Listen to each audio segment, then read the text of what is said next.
Well, we're just gonna see if we are alive. Benny's adventure team, assemble!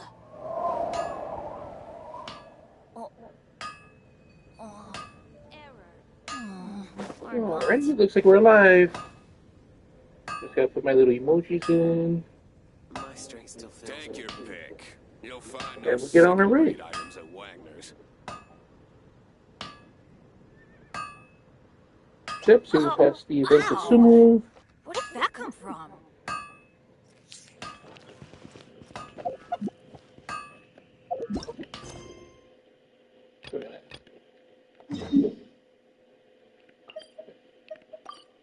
Install this Prelude. Adventure time! Good old caravan rebot! Now let Paimon think. What were we up to the first time we came here? Oh, Paimon remembers! Nahita's consciousness had been trapped by the doctor, but we followed the clues she left behind to help her. So much time has already passed since then, and it seems Sumeru's changing for the better now that Nahita's in charge, right? Paimon just hopes this peace will last a long time, and then Nahita won't have any more new problems to deal with. Yeah, guess you're right. We somehow always find ourselves right in the thick of it. Who knows what will happen next? Come to think of it, maybe it's all because of you. Maybe you're just a magnet for trouble. Huh? Me? Before Paimon ran into you, Paimon never ran into any trouble. At most, when she was super tired, Paimon got caught in some strange whirlpool and sucked out into sea. And, anyway, for Nahita's sake, maybe we should think about heading to our next destination for now. Ah, look who it is. Running into you in a place like this? I can see you two still love wandering around. Oh, it's Dia! Since when are we just wandering around? We're usually taking care of some serious business. Even though it may have nothing to do with our journey. But never mind that. What brings you here? I just finished a commission in the desert for a usual client of mine. Nothing too interesting. Just escorting a shipment of goods. I'm on my way to report back. That's when I saw you two all the way over there, chatting away. What were you two talking about anyway? Huh? You serious? Can't say I saw that coming. But you are travelers after all. I guess you'd never stay for too long in one place. Bumping into you like this will become a rarity. I'm starting to feel sad just thinking about it. Hey, how about I gather a few mercs to escort you two? What do you say? Thanks, but no need. Oh, Paimon had no clue you'd miss us so much. But don't worry, we'll come back to see everyone when we get a chance. Sounds good. All you need to do to get to Fontaine is cross this stretch of desert and navigate some waterways. Knowing you two, I'm sure it won't be anything you can't handle. So, when are you leaving? Oh, wait a sec. Paimon just remembered there are still a few dishes in Sumeru that Paimon hasn't tried yet. Now, where's that list Paimon made?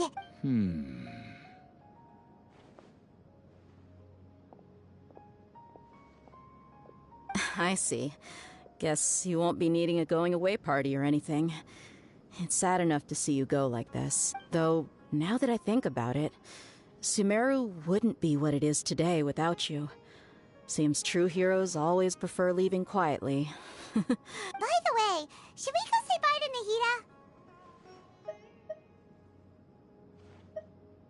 Oh, good point. Then there's no need to bother her in the real world. Then, I guess this is goodbye for now, Traveler and Paimon. Whether as a client or a friend, you're always welcome to come find me. Goodbye, Dia. Bye-bye, Sumeru.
all that sand and water, we finally made it!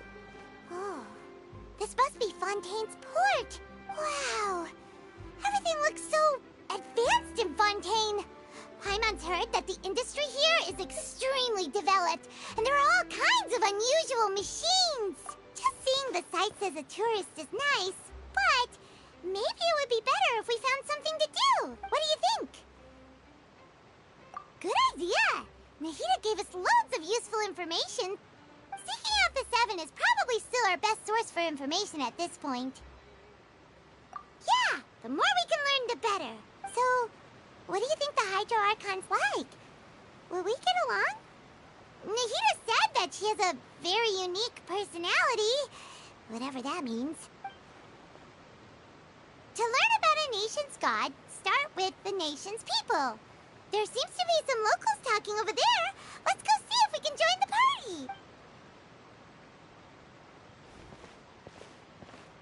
party. If you ask me, it's a tragedy how things ended for him.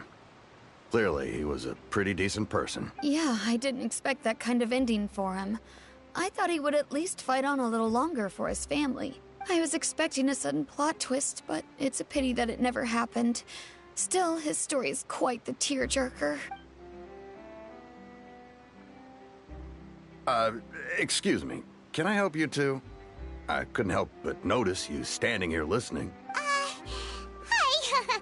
We're travelers new to Fontaine, and we had something we wanted to ask, but you seem to be really busy talking about some kind of play, so we didn't want to interrupt. Play? Oh, no. We're talking about something that really happened. In fact, it's a case that was just heard a few days ago. Really? Like, a real trial?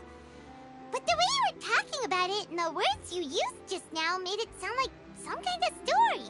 Well, good tales are often based on true stories, aren't they?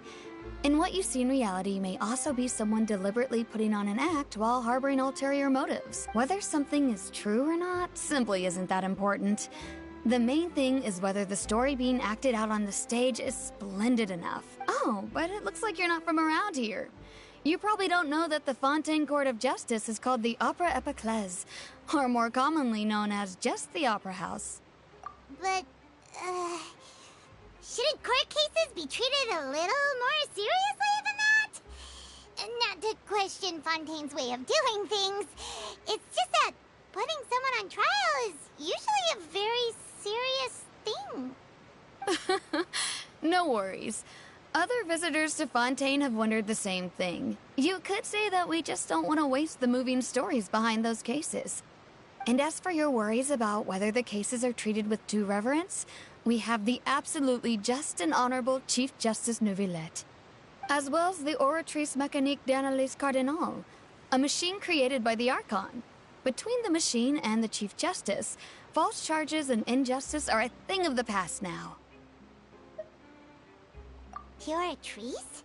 Is it some kind of machine, too? Oh, Paimon's curious. We should check it out if we get the chance. Wait, Paimon almost forgot to ask you our question. Do you know what we should do if we want to meet the Hydro Archon? Oh, that's easy. Just go to the Opera House. Lady Farina practically lives there. You could definitely say it's her biggest passion. I think what they mean is that they wish to speak with the Archon personally. In that case, I'm afraid it's going to be a tad more difficult. You'll have to make an appointment well in advance, and it'll depend on whether or not she has any time slots available. Huh. Is the Hydro Archon super busy taking care of official stuff? Wait, didn't you say that she's always at the Opera House? No. Lady Farina seldom takes an interest with the nation's affairs. The reason it's difficult to make an appointment is simply because she's incredibly popular. That's right. After all, she is the Archon. Though she may tend to get a little dramatic from time to time, people can't get enough of her. Huh. First time Paimon's ever heard of an Archon being described that way before. Wait! Paimon gets now! The Hydro Archon is kinda like a big celebrity here, right? Yeah, I suppose you could say that. Perhaps you could even say our mascot. Hang on. This is still Fontaine's Archon you're talking about. You should show some more respect. Yes, you're right. I guess I should at least try to be a little more respectful in front of visitors. Otherwise, I might get arrested and find myself face to face with Monsieur Neuvillette. Come on. Sure, there's a lot of laws here, but nobody's going to be arrested for saying something disrespectful about the Hydro Archon. Alright, I think we get it. Thank you! At least we now know that we can find the Hydro Archon at the Opera House. But who knows how long making an appointment will take? Guess we could have a look around the city in the meantime. Hey! What are you looking over there for? Huh. Maybe something's the matter. She isn't going to jump into the water, is she? Maybe we better go check on her.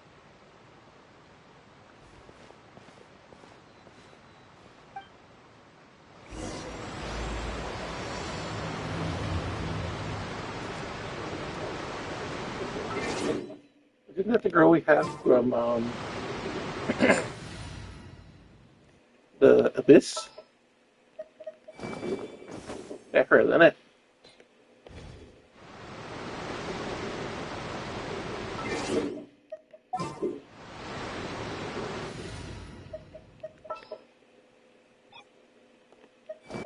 You lead the way.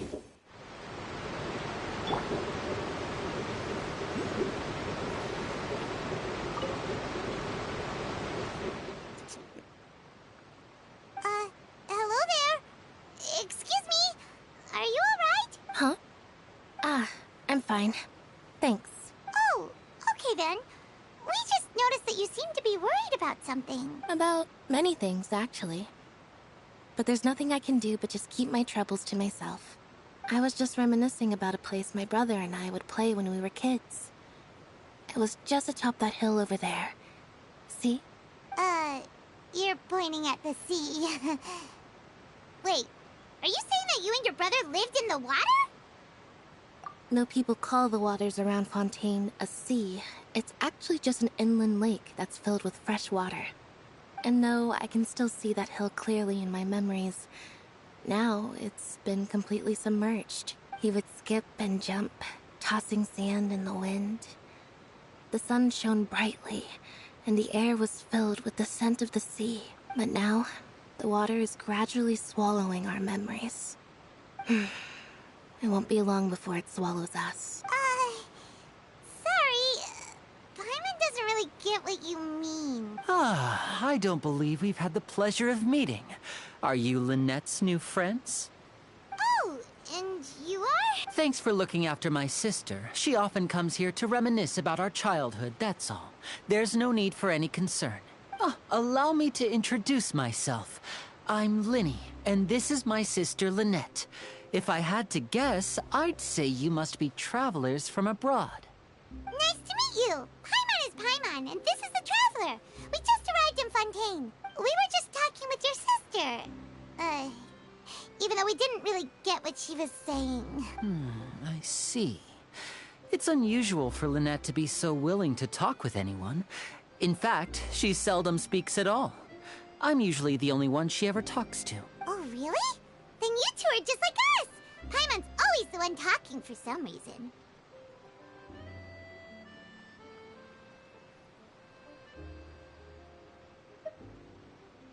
So that's how you think it is? I also think my brother can be too talkative at times. Seems you were right, Paimon. We are quite similar. So, what did Lynette mean just now when she said that the water is engulfing your memories, and that it won't be long before it engulfs you too?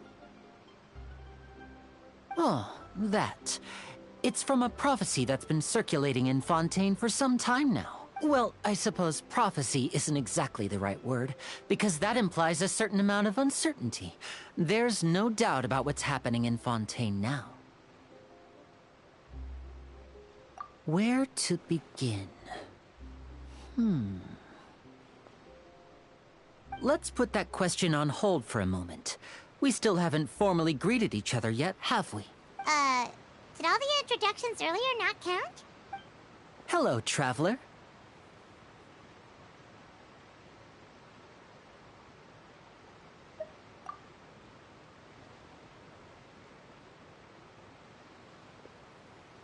And hello, Paimon.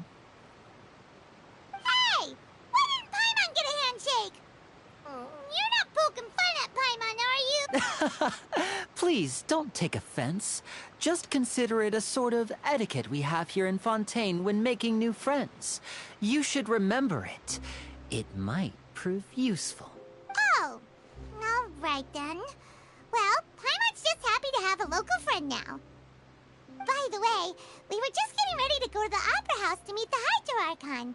Would you be able to show us the way?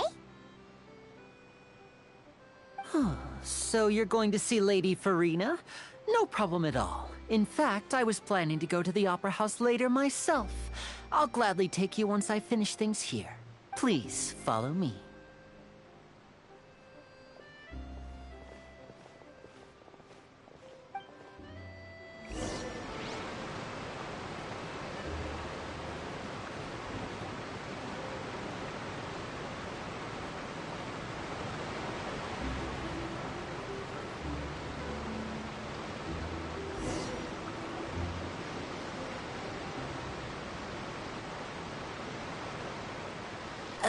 You said you were going to see Lady Farina?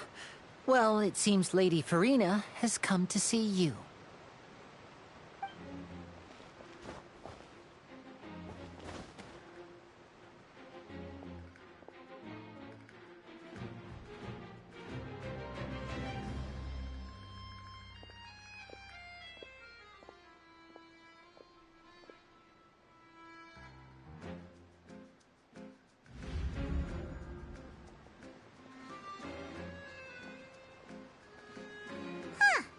So, she's the Hydro Archon? But how did she know we were looking for her? My dear people, rich and poor, those with cup in hand and those with nothing at all, raise your glasses in celebration. If you don't have one, then just raise your hand in lieu.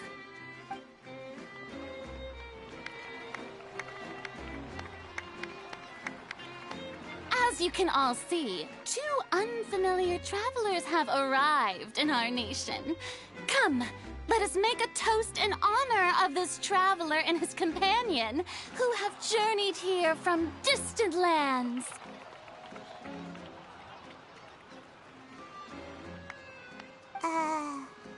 Is she talking about us?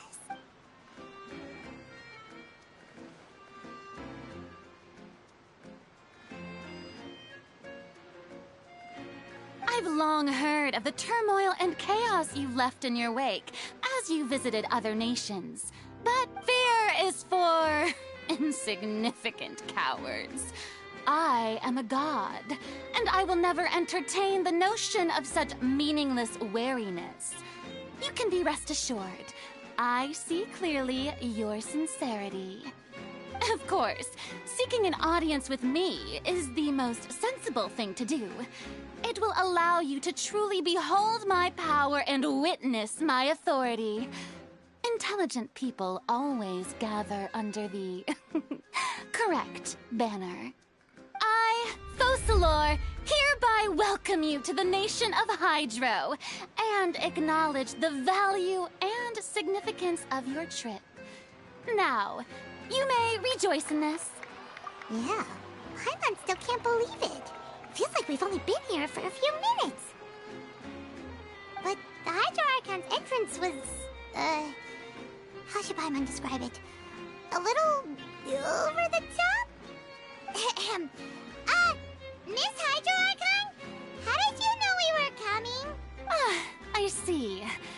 As Outlanders, you inevitably lack even some of the most basic understanding.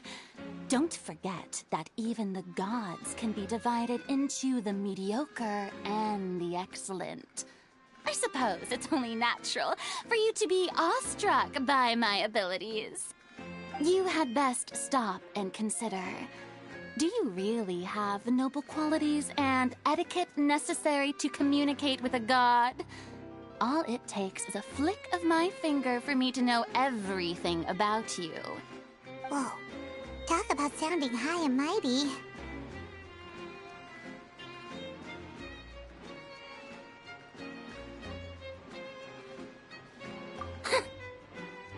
Oh?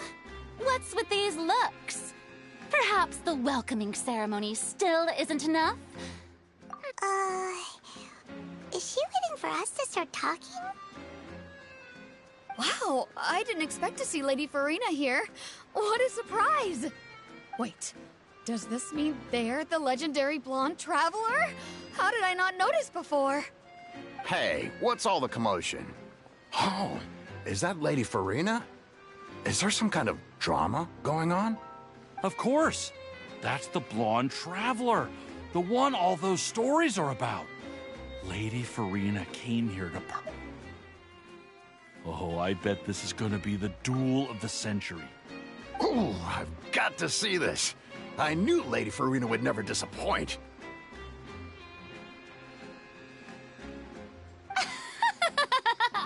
Yes, but don't get too excited now.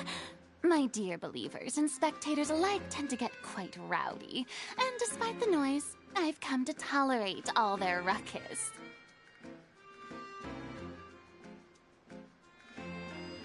You may consider this my reward to all of you.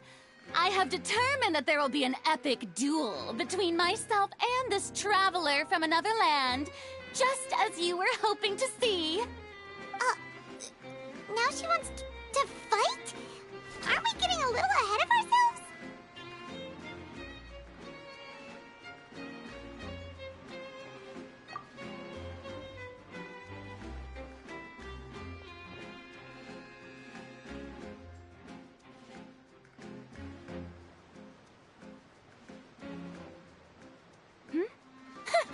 Are you not afraid? Might I remind you that this is a duel against the divine? What are you trying to do, traveler? Provoking a god in front of her people? Stand down, Clorend. I admire his bravery. Few have the courage to draw their sword against a god. He is obviously a true warrior. Unfortunately, people nowadays only crave to be thrilled, and a mere duel will not slake their thirst for excitement.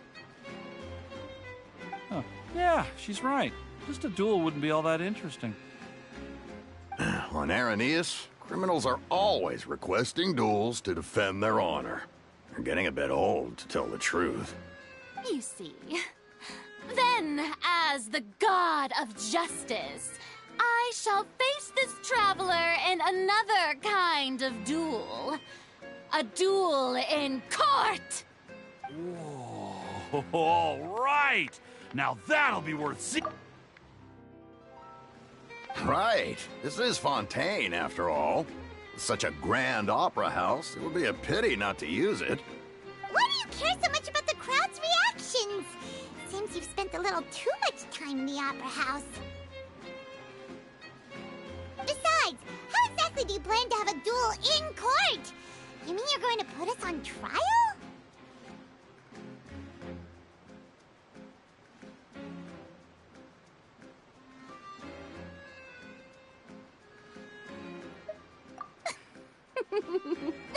Oh, we have reason to put you on trial.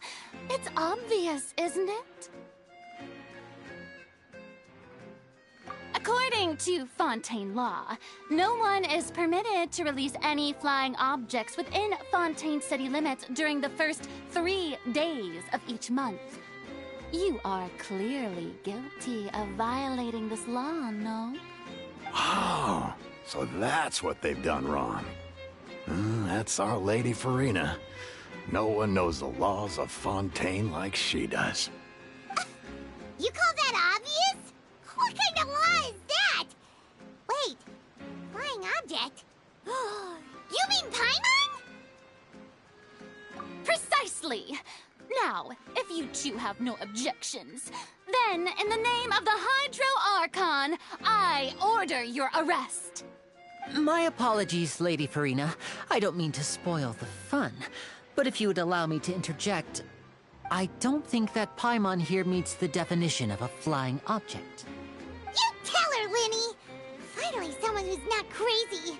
How could anyone call Paimon a flying object?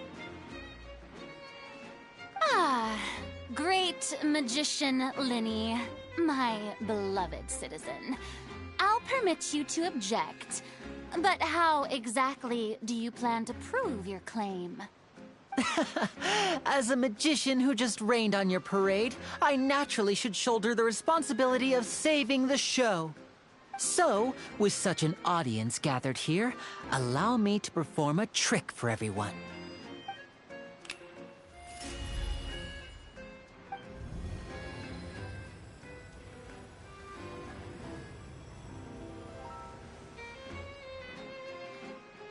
Ta-da! What's that on Paimon's back? Hey, when did Linny do that?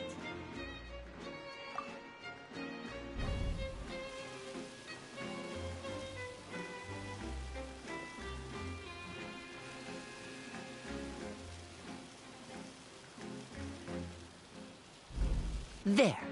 As you can all clearly see, Paimon should be classified as, well, something like a balloon. This rope has been in the Traveler's hand all along. It was just that no one could see it before. Huh? You call that magic? You've got to be joking. I thought it was pretty good. Nice one. Huh. I'm not sure what to think. It seems Lady Farina's charges no longer hold water.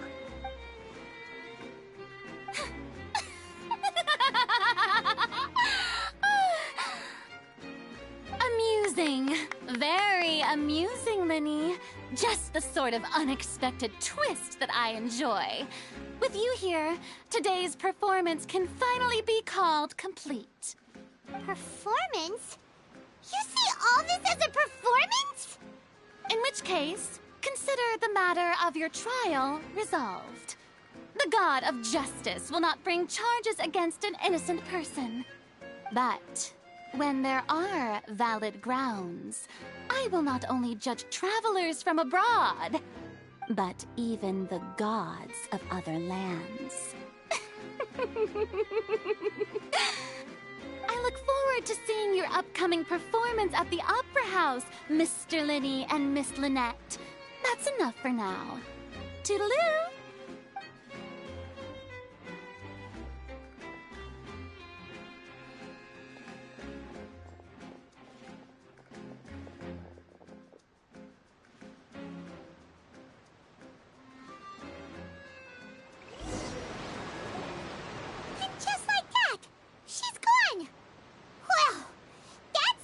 Unpredictable Archon Paimon's ever seen. He never even had a chance to ask her anything. But that's a problem for future Paimon. That whole scene just now was really... Don't mention it. I just happened to remember that there was such a law, so I did a little preparation, just in case. I didn't think it would actually come in handy. So, now do you see what kind of god Lady Farina is? She can be a bit confusing at times, but she is still amenable to reason.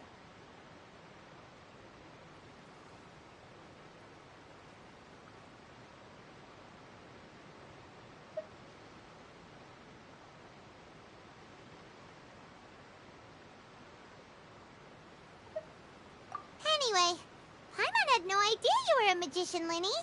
It sounded like you'll be performing at the Opera House, right? I just know a few simple tricks I use to make a living. Lynette is my assistant. It will actually be my first time performing on the most prestigious stage in Fontaine, the Opera House. But isn't the Opera House where criminal trials are held in Fontaine? When there are no public trials being held, the Opera House hosts a variety of other performances. To the people of Fontaine, the line between a trial and a performance can be a little blurred. And speaking of performances, I would be remiss to forego this opportunity gifted by fate. Might I invite the two of you to see my performance? My brother's always excited to make new friends. Oh, sure. We don't really have anything to do now, and we wanted to go to the Opera House anyway. Splendid. In that case, why don't we go... Oh, you really mean it? Then I'll take you up on your offer. This is a magical item known as a magic pocket. Perhaps you can help me distribute them to the people here. Huh? What are they going to use it for? About that... You asked me before about the prophecy, right? Let me start by telling you a little more about what it entails. I'm not sure exactly when it began, but a prophecy has been circulating around Fontaine. It says that every person in Fontaine is born with sin. No matter how the nation of justice holds trial after trial, this sin cannot be absolved. Until one day, the water levels in Fontaine will rise, and the sinful people will slowly be drowned. In the end, the people will all be dissolved into the waters, and only the Hydro Archon will remain, weeping on her throne. Only then will the sins of the people of Fontaine be washed away. That sounds pretty gloomy. Why are people in Fontaine born with sin? What is that supposed to mean? There are lots of guesses. Some say that the ancestors of Fontaine stole the power of the seas and stirred its wrath. Others say that the people of Fontaine never heeded the first Hydro Archon's warnings and offended Celestia. But here in Fontaine, evidence is what matters. There hasn't been concrete evidence for any of these claims, so they can only be regarded as conjecture. If even the people in Fontaine don't know what sin they committed, wouldn't it be better just to ignore the prophecy completely? Why bother feeling guilty all the time? That's exactly what the people did at first. But in the last few years, the water levels in Fontaine have actually started rising.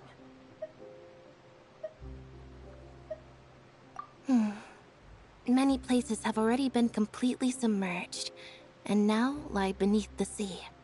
Many people carry on with their lives as before and shrug it off as a natural phenomenon.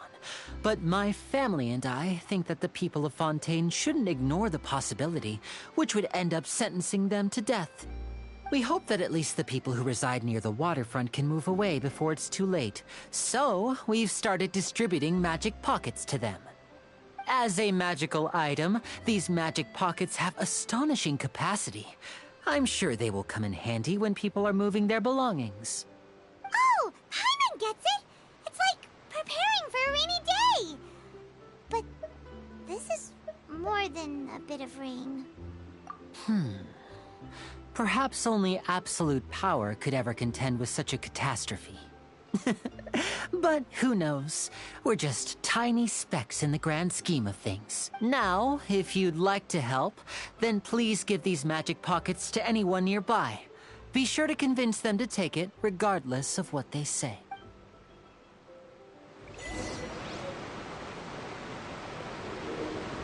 They just look like shopping bags.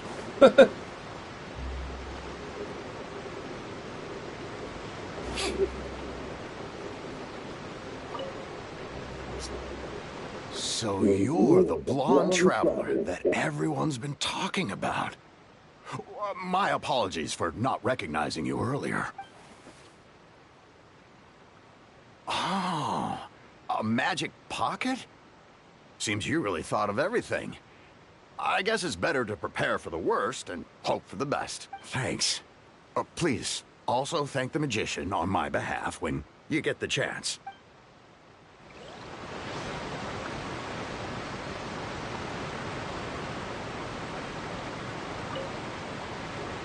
What's this? So you also believe in the prophecy. Keep it. I won't have any use for it. What? You mean you don't believe in the prophecy? No, I believe in the prophecy. But I also believe in another story. The story says that people once lived in the ocean. They were one with the ocean and couldn't live apart from it. But as time wore on, people desired to live on land and developed blood vessels, encapsulating the sea within their bodies. Thus could people set foot on land. So, if you ask me, When the water rises and takes us all, it'll be like we're going home. Oh, we hadn't heard that one before. But people can't live underwater. They'll die. You should probably still take it. All right, I'll take it. I guess I just feel that being dissolved into the water doesn't necessarily mean death.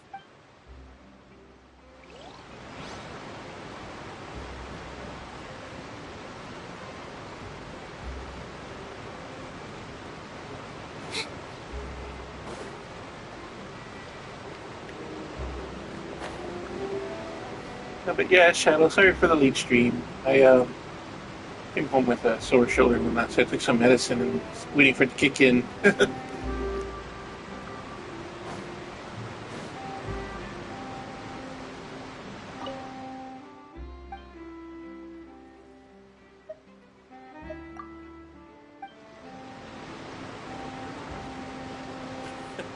I can't wait to give her my gift.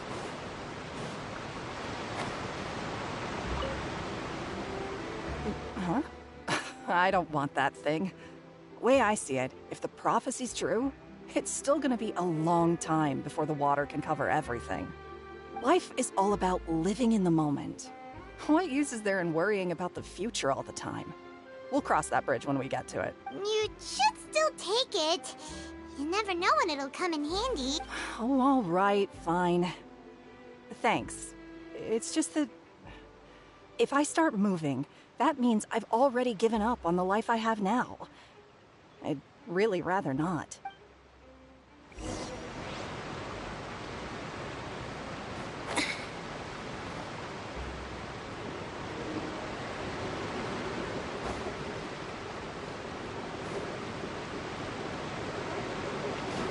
Oh.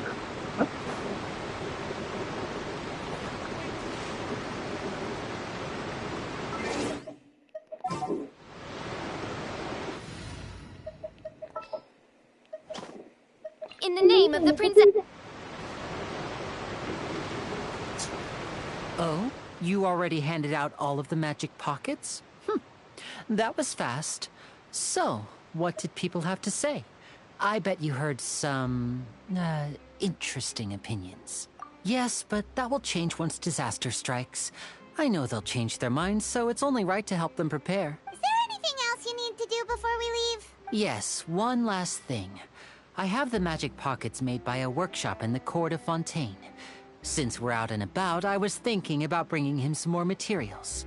So, you want to collect materials? Just tell us what the materials look like and we'll help. Oh, that would be much appreciated.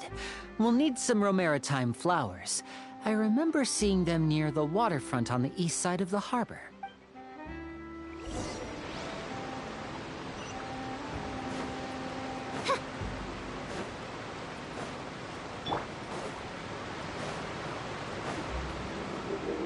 Oh yeah, by the way, I got myself up to AR-50. Oh, wait. There you go. So I can ascend the world later on, but It seems we have to use Hydro to collect Romaritime I got Bennett flowers. and the Traveler up to level 90.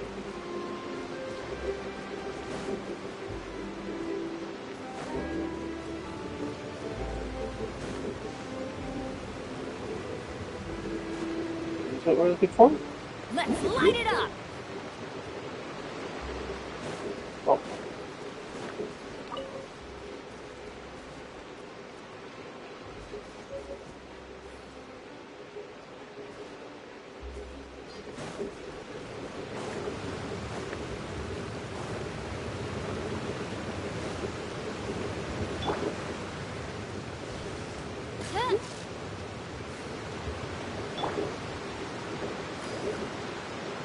Oh, there it is.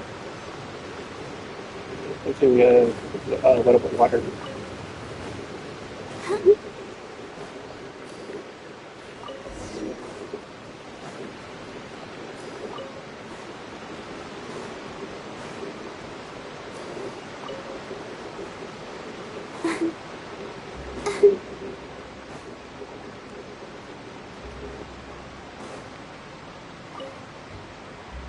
You made quick work of that. I can tell you're an experienced traveler. I've also finished collecting a few here. Maybe next time you'll feel like helping too, Lynette. No way. I'm in power-saving mode today. Otherwise, I fear I may not have any energy left for the performance at the Opera House. Fine. Though the performance is still a long way off. Now that we're finished here, we should get ready to head back to the court of Fontaine. So, we're going to the court of Fontaine before we head to the Opera House? Good.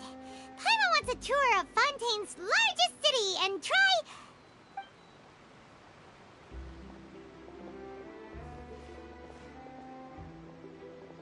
Wait, shh. Have you noticed that person over there? The young girl. Huh? What's wrong with her? Paimon didn't notice anything. She's obviously a thief. Magicians and thieves practice similar methods. We divert attention, and a distracted audience is one that won't discover what you're really doing. Watch her movements carefully.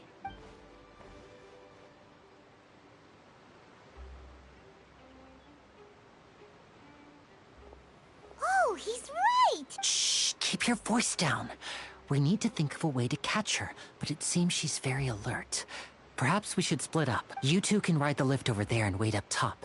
I bet that'll be her escape route if she tries to... All right, let's...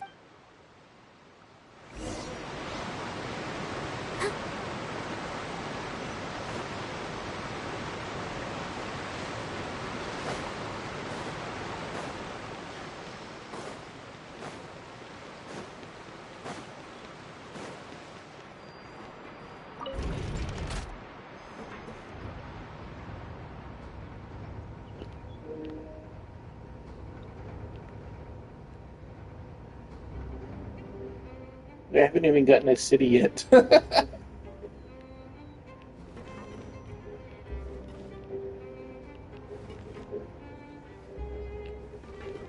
Lucky Fontaine so far.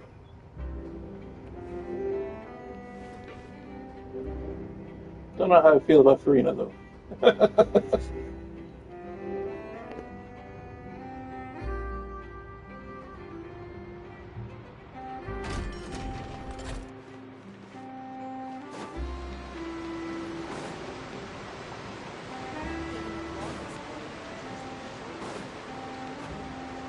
Go, Barbara, go! It was perfect when I took these photos. This is the spot where Linny wanted us to wait. Oh, look! Isn't that her?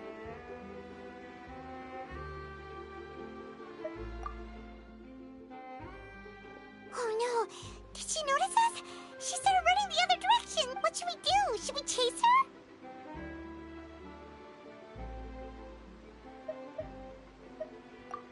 You're right.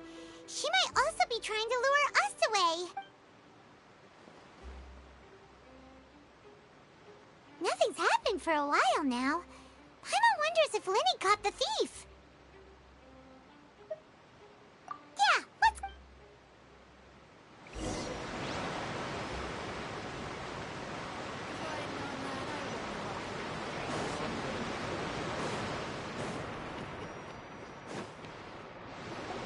Are you sure that's all she took? You should check to make sure you're not missing anything else. No, that was all. Oh, I can't thank you enough.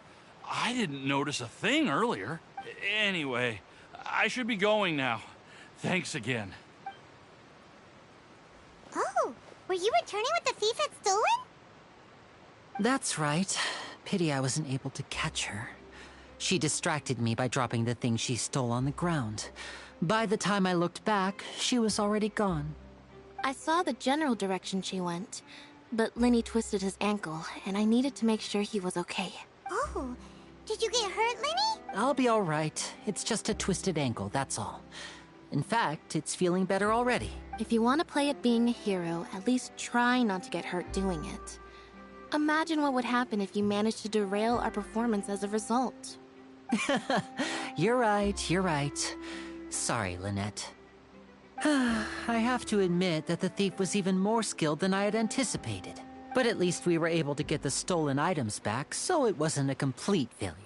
What a slippery little thief! Guess things turned out alright in the end, though. Let me All right, let's put this little detour behind us. We should go to the court of Fontaine now.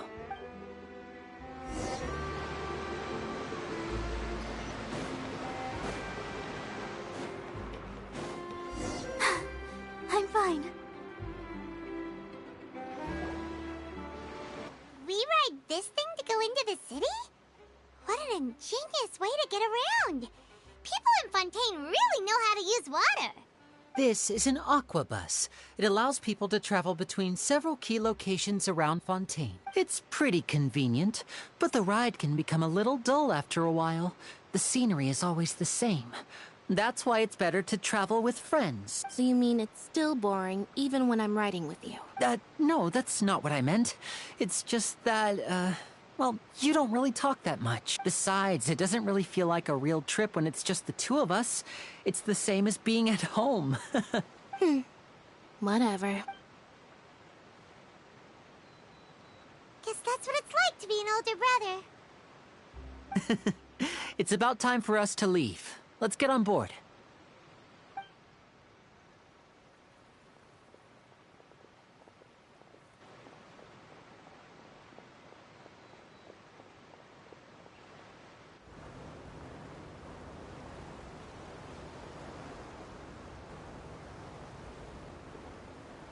Oh, excuse me! Aren't you the great magician Linny? And his assistant Lynette? Hello. I don't believe we've...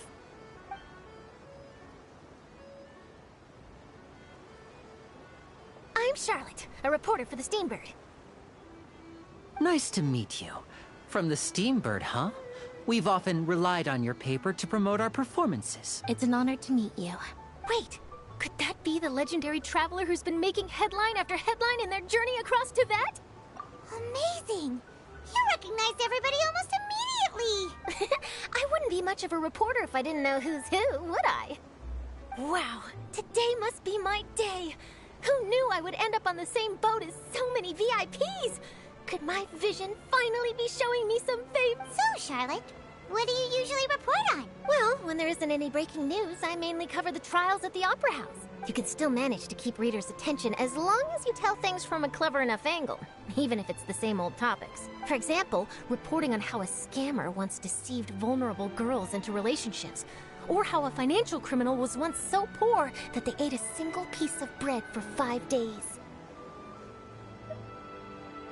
That's fine and all, but what I'm really after is exclusive, sensational news pieces that could shake the country. These smaller stories are a waste of my talents. Oh, I just remembered. I've been following a case lately. Well, a series of cases, actually. You mean the serial disappearances of young women case? That's right! These stories are the talk of the town right now, and it's probably the most mysterious case we've ever seen. If I'm the first with a draft ready to publish when the case is finally cracked, and it's the headline story in the Steambird, oh, when that happens, I bet all the other reporters will shed tears of envy. I've already gathered all kinds of materials. I just can't wait for the truth to be revealed. So, what is the serial disappearances of young women case? You mean the culprit hasn't been found? That's right. The first missing girl case happened almost 20 years ago. And ever since, after a period of time, another girl disappears. What the cases have in common is that the girls are all of a similar age, and that they've all vanished without a trace. But the scariest part is that to this day, none of the girls have ever been found. Many suspects have been arrested over the years in connection with this case, but shortly after each arrest, another disappearance would always happen.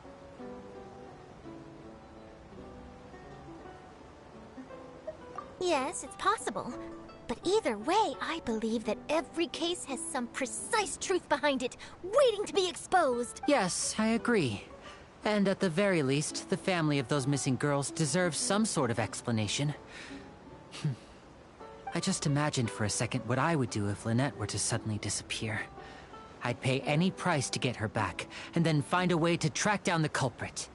Please don't imagine that, Linny.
Well, I really enjoyed chatting with you. Life should be full of pleasant little surprises like this. Yeah, us as well. The ride went by too quickly. I have an interview to get to. I should get going before I'm late. Okay, Paimon hopes we can chat again soon, Charlotte. See ya! Bye now. Oh, be sure to stop by and see me at the Steambird when you have time. What a tough job. Always running around and interviewing everyone. Well, where should we go now? If you don't mind, how about we stop by my home first? Besides, I still have all the materials we collected. Sure, we wouldn't mind at all. This city is so huge, Paimon wouldn't know where to start anyway.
There's no point worrying about the future. Hey, Sarah, Sarah.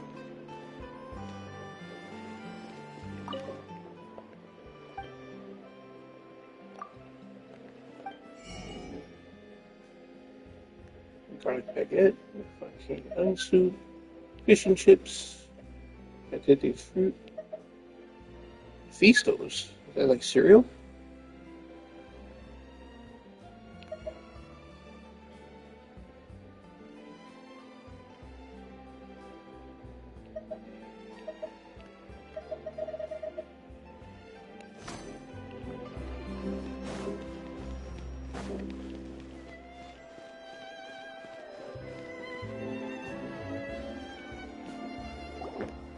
This is our current abode. Ah, Fremine, you're home. Where did everyone else go? I have some new friends that I would like to introduce. Oh, they all just went out a moment ago. I see.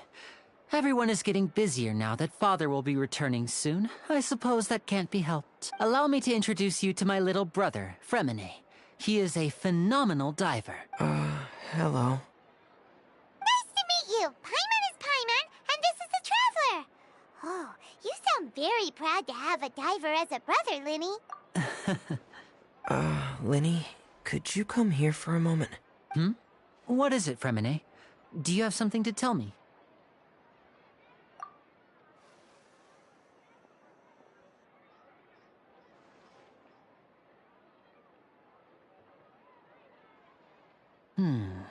Okay, I see. Is everything all right? Oh, it's nothing. We were just discussing a little housework. Sorry for the interruption. Oh, before I forget, the Traveler and I collected more materials to make magic pockets. Were you able to get any, Fremine? Yes, I went diving and gathered lots of materials. I was about to give them to you. That's our Fremine, always quick with the underwater work. All right, I'll take these to the workshop.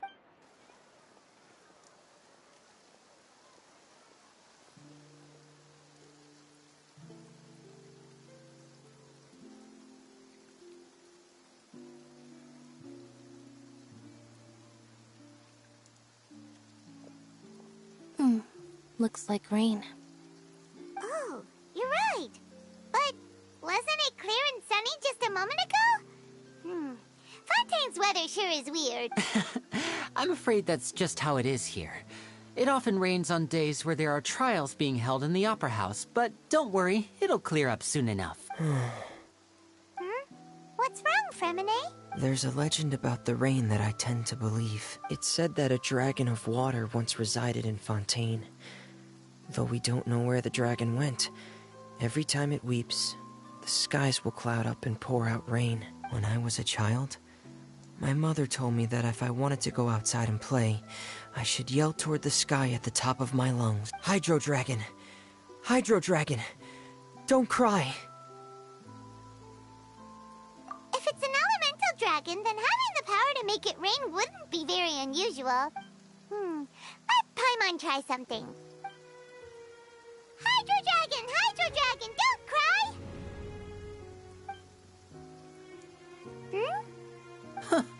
Doesn't seem to be of any use. It is just a legend after all. You know, you might be a more popular magician if you understood the concept of romanticism. Or could at least play along. Sorry. It might be because we've never met the Hydro Dragon. Perhaps it can't be comforted by the words of strangers.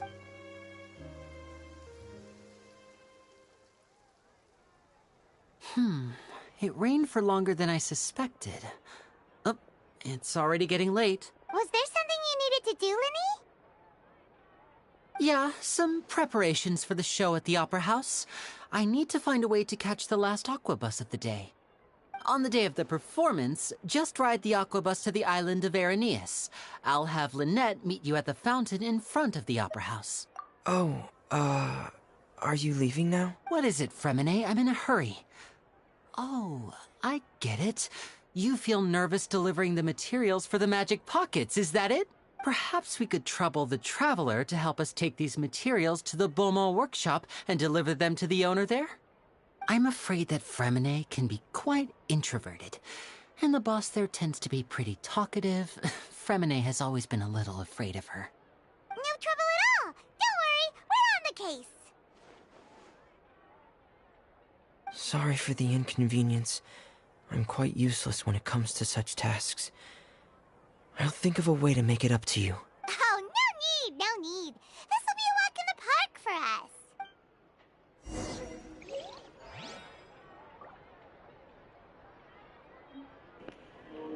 Alright, so Linny is fire, Lynette is wind, and Fremini is water.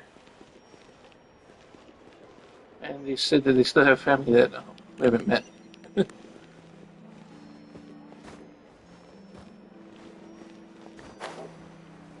Ooh.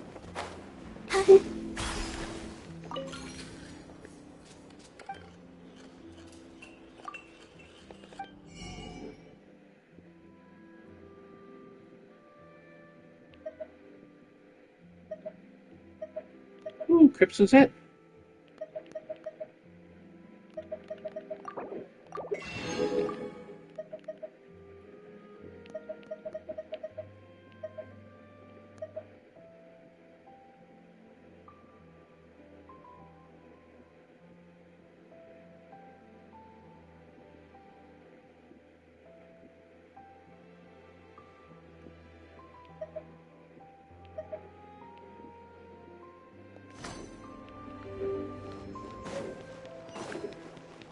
Go, Barbara, go!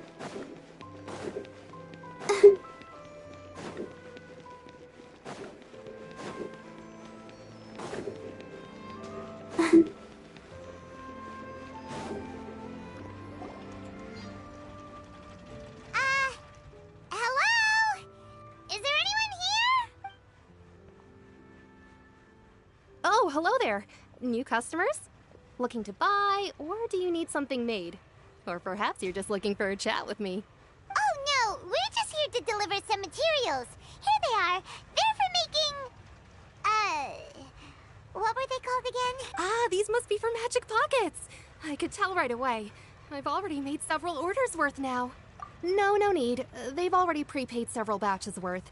When they told me what they'd be using them for, I even offered them a discount, but they insisted on paying the full amount, saying that I had a business to run. It seems both their hearts and their pockets are made of gold. Whoa. So, is Linny actually loaded? I can't say for sure, but who knows? Maybe there's good money to be made being a magician in Fontaine. Hey! Is this machine what you use to make stuff here?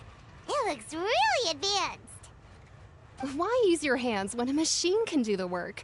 It would be a waste not to use the latest technology, and wasting is a kind of crime. But where does a big machine like Well, it's a little complicated. I'm not sure I can put it in layman's terms for you, but basically, everything we usually use here in the city is powered by indemnitium. It's a type of energy that's produced from trials. Huh? How can trials produce energy? Well, I'm not completely sure of all the details myself, but basically, when a trial is in session, the Oratrice Mécanique d'Analyse Cardinale harvests people's belief in justice and converts it into energy to be used all around Fontaine. So that's what its other function is? Paimon heard that the Oratrice was created by the Archon to make judgments, but Paimon still doesn't get it. How could something unreliable like people's beliefs be turned into a stable power source for these machines? Oh, yeah!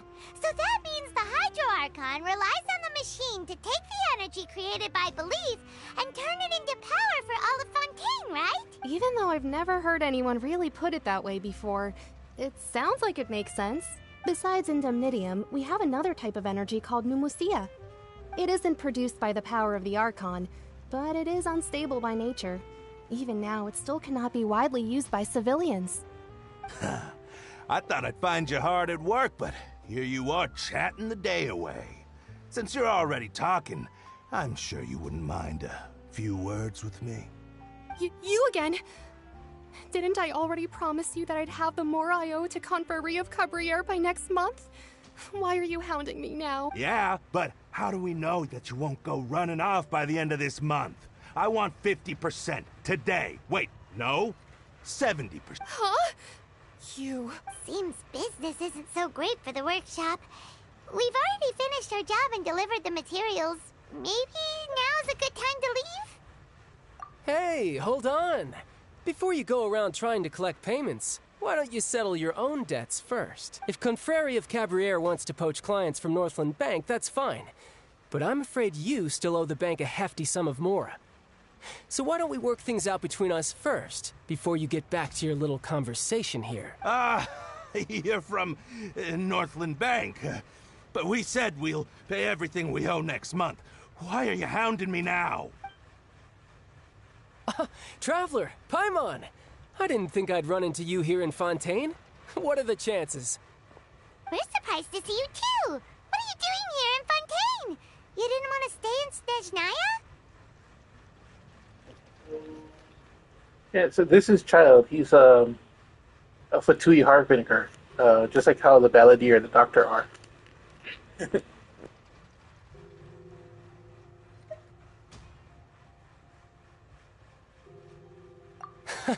Long story short, I've already been in Fontaine for some time now, and honestly, things have been pretty boring. But it seems that fate brought our paths together today.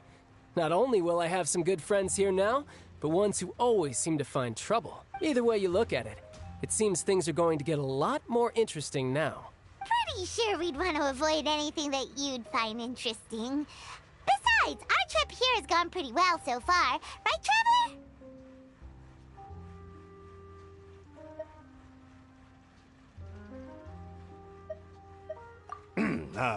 Hey, you, Northland Bank boy. Aren't you forgetting something? Don't interrupt. It's not often I run into the Traveler like this. Why don't you wait for me over there for a while? You kidding?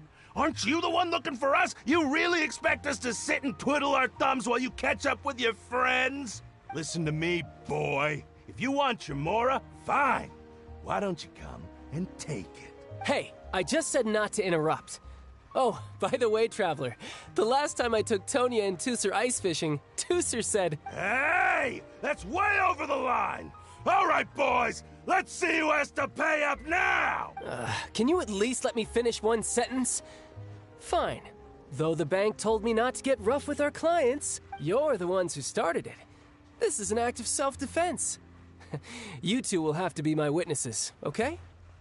I'm sure this won't take long.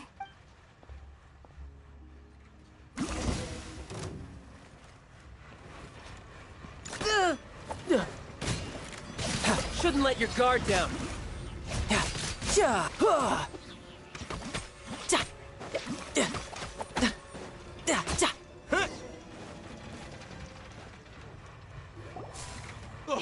What's your deal, strong if you're just a staffer from Snezhnaya's Northland Bank? Wait, don't tell me you're... Oh, now you notice. It's a little late, don't you think? Just make sure you understand that you don't mess with Northland Bank. Got it?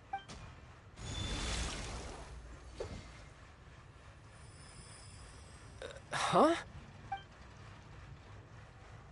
Now's my chance!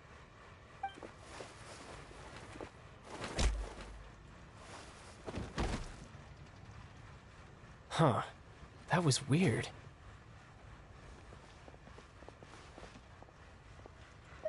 I'm not sure. It's as if I suddenly lost control of my hydro powers when I needed them. Maybe there's something wrong with my vision? Strange. How could that happen? First time Paimon's ever heard of someone losing control of their vision. Never mind. It doesn't matter. If I want to stay sharp, I shouldn't be relying too much on my vision anyway. Besides, I always have my delusion in case I need it. So what are you doing in Fontaine, child? And don't say it's work for Northland Bank. Well, I guess it's because I've been in a bad mood lately. Huh? What kind of reason is that? Wait, since when do you feel down about anything? I don't know. Maybe I still have a lot to learn about myself. But recently, there seems to be some sort of restless power stirring inside of me. And I don't know why, but every now and then I feel like I'm in a terrible mood. Maybe you losing control of your vision just now is connected with that power you're feeling inside. That is a possibility. I can't remember if I ever mentioned it before, but when I was 14, I fell into some unknown abyss. It was during that time I learned nearly all of my abilities. The one who took me under her wing and taught me was named Skirk. She was always quiet and very mysterious. Nobody knew where she came from or what she had been through, and she was always very strict when teaching me combat techniques. One time, I asked her why she was willing to take me on as an apprentice. From what I could make of her answer, it was because I had awakened it, and traces of it remained on me. She said that all my combat training would be useful in the future. But what is it? What did you awaken? She never explained that. But my guess is that it's related to a dream I saw when I had just fallen into that abyss. In my dream, I was in the deepest depths of the sea, and the boundless seabed was all around me. But in front of me appeared a whale that was so massive, I felt like I couldn't breathe. A whale? Oh, that sounds familiar! When we fought against you before, you summoned a huge whale that seemed to leap at us. Is that the one? That's just an abstract form of a whale that I create using my elemental powers. It takes that shape because the scene I dreamt of the whale has always been stuck in my mind. I'll never forget it. So you used the whale as inspiration for one of your moves? Huh. Seems a little twisted to Paimon. So why don't you just go ask your master? Maybe she knows the answer. You make it sound so easy. Ever since the incident I experienced there, I've never stopped searching for Master Skirk and that unknown abyss. But it's been years now, and I've still found nothing. There isn't even a trace of the place where I remember falling into the abyss. Oh, it sounds like some kind of ghost story. Yeah, I'm out of leads at this point, but there's nothing more I can do. It seems that strange encounters in this world tend to be elusive like that. Oh, seems the time really flies when I'm talking with you. I just remembered I have somewhere else I need to be, so I should get going. What? More work for the Northland Bank? No, it's more of a personal appointment. Lately, I've been sparring with some of Fontaine's official champion duelists whenever I'm feeling bored. Official champion duelists? You mean it's their job to duel? Yep. In Fontaine, before a criminal goes to court, they're given one chance to defend their honor by requesting a duel with an official champion duelist. The champion duelists are all-powerful fighters selected from among the nation's best. And the duel itself is a no-holds-barred fight with no specified stopping point. So engaging in such a duel is regarded as a symbol of defending your honor. If a criminal manages to win the duel, they'll be acquitted. But if they lose, they'll have no choice but to stand trial. And the worst-case scenario is that you're simply killed in the duel. Though it's rumored that Fontaine has a death penalty, From what I can tell, no one has ever been officially sentenced to death. So really, the only people who opt to duel are those who have suffered a grave injustice in being accused, or those who greatly value their honor. Otherwise, why gamble with your life? So, do many people actually get out of their trials by winning the duel? Apparently, it's exceedingly rare for anyone to actually win. Fontaine probably enacted this system as a way to show that the nation respects the honor of its citizen. Besides, none of the champion duelists are to be trifled with, which is exactly why I was itching to face them as soon as I got to Fontaine. Apparently, the one I'm meeting today, Clorinde, is the strongest of the champion duelists. I had been asking her for some time before she finally agreed to face me today. Well, that's child for ya. Paimon feels like we heard that name somewhere before. Oh, before I forget, I want you to have this. Huh? Your vision? You're seriously just giving it away? I'm just worried that it could become uncontrollable again. I'd be pretty upset if it got in the way of my duel, so I think I'll be better off without it for now. Besides, I just need you to hold on to it for a short while. I'll come retrieve it when I have some time later. Paimon knows what you're up to. You just want an excuse to come talk to us again, don't you? Whatever gave you that idea? I'll be in touch later. That sneaky guy. He said he's been feeling down lately, but he seemed the same as ever to Paimon. Well, since we don't have much to do for now, we might as well walk around and see the city before Lenny's performance.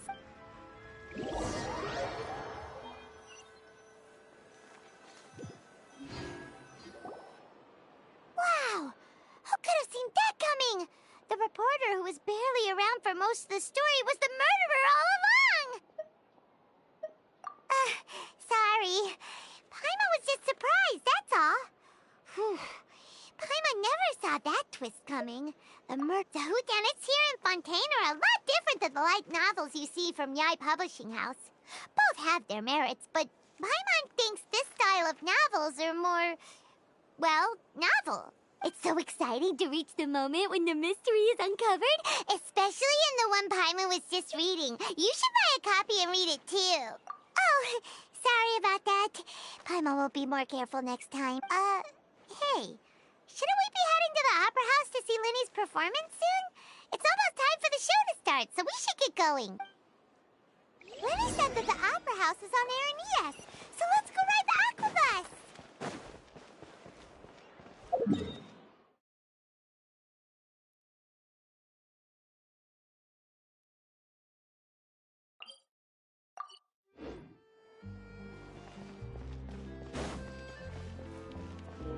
Well, before we go, let's see if we can open this area up.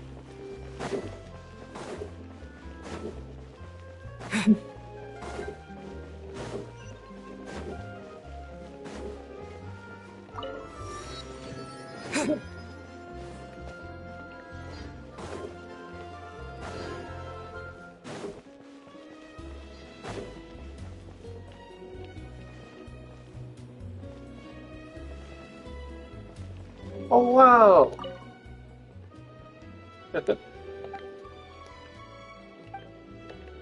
It's a clockwork bird.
Let's see if we gotta get there.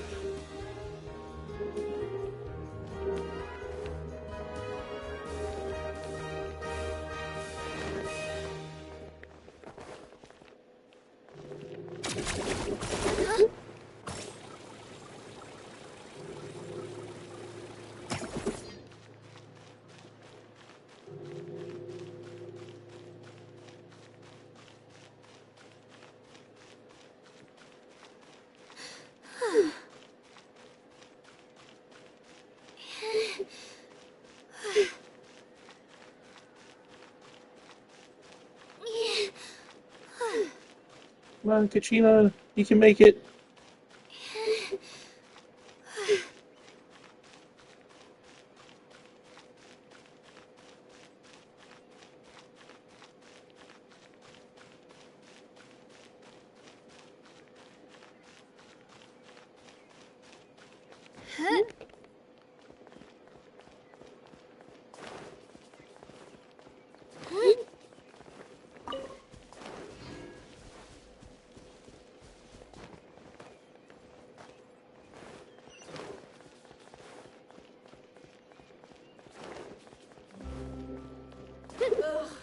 Once again, they found There it is.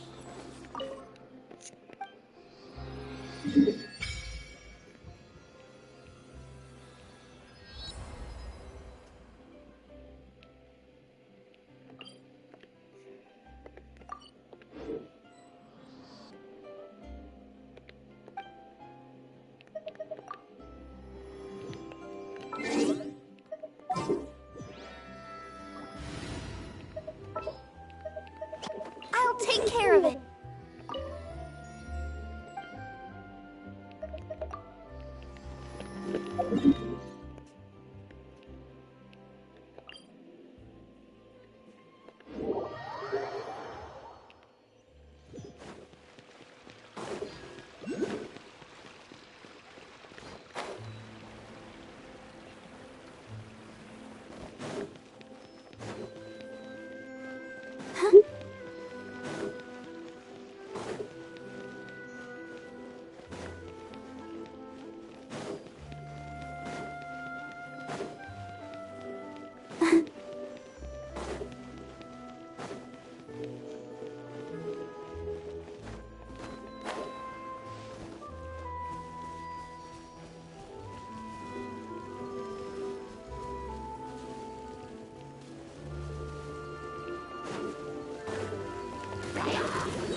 Propagate!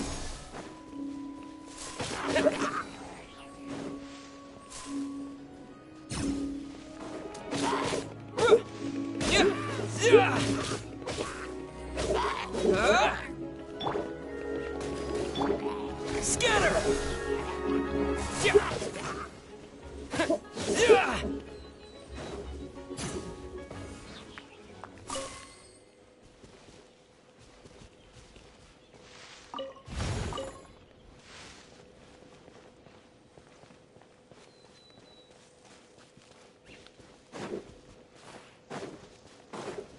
There's another weak point.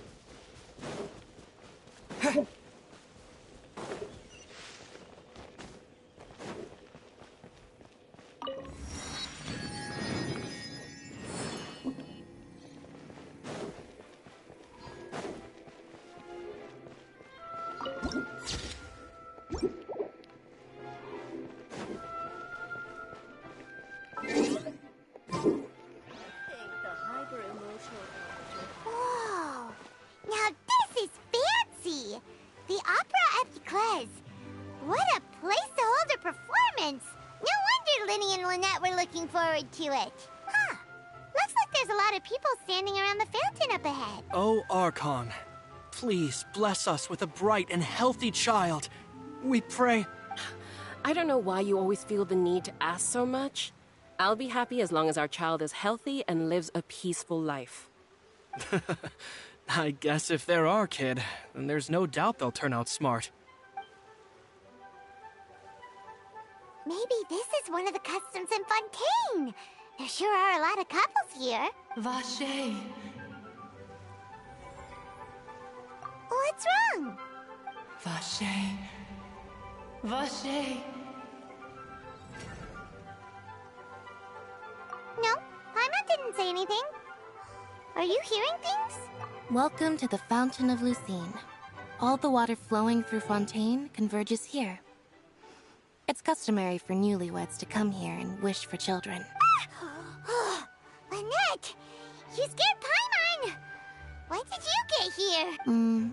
Lenny asked me to wait here for you, remember? Right. What do you mean?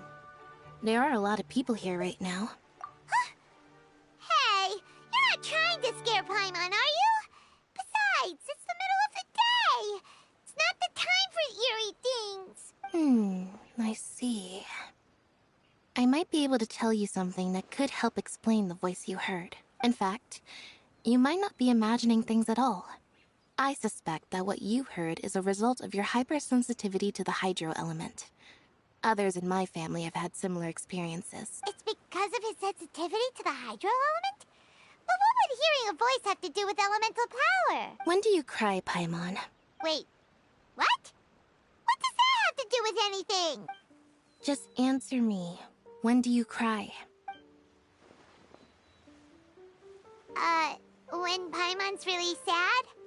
Oh, and when Paimon's super happy. Oh, and also when Paimon's really, really scared. Then you should understand that tears contain your most intense emotions. Like I just mentioned, the Fountain of Lucine is where all the flowing water in Fontaine converges. Even the tears that fall to the ground will eventually gather here. So maybe what you heard was the intense emotion coming from someone's tears.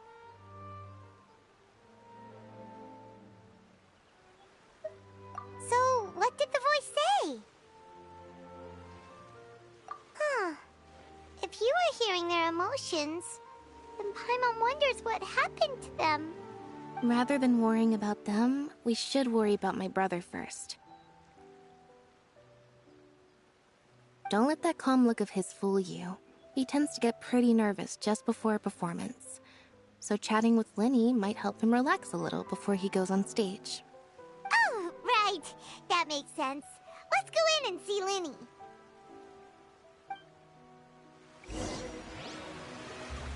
I wonder where humans come from.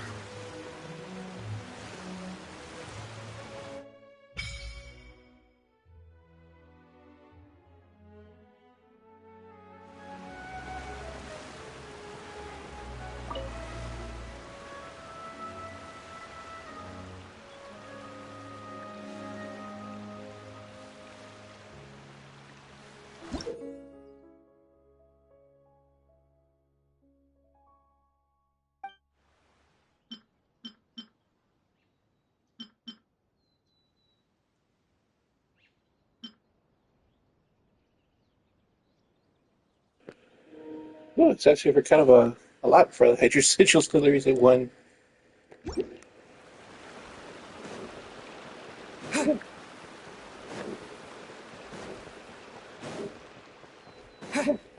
No two cases are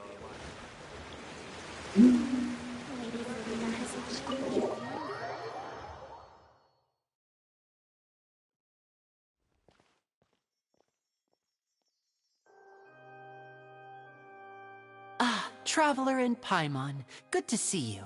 I knew you two would come. Are you kidding? We wouldn't miss it for the world. We've been looking forward to it. I can tell, judging by how early you've arrived. But you're actually right on time. The audience still hasn't started entering the venue yet, which means now is the perfect chance for us to take you to the best seats in the house. Wait just a moment. I'll fetch the tickets.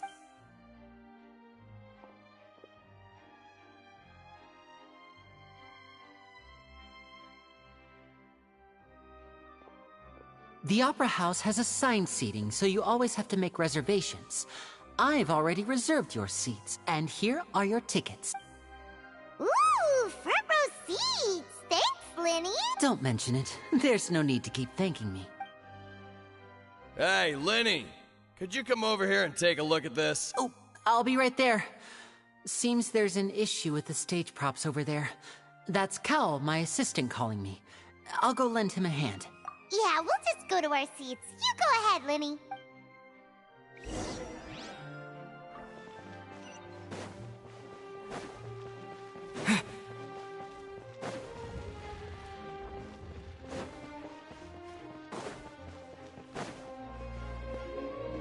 I wonder if the performance is going to be 4D.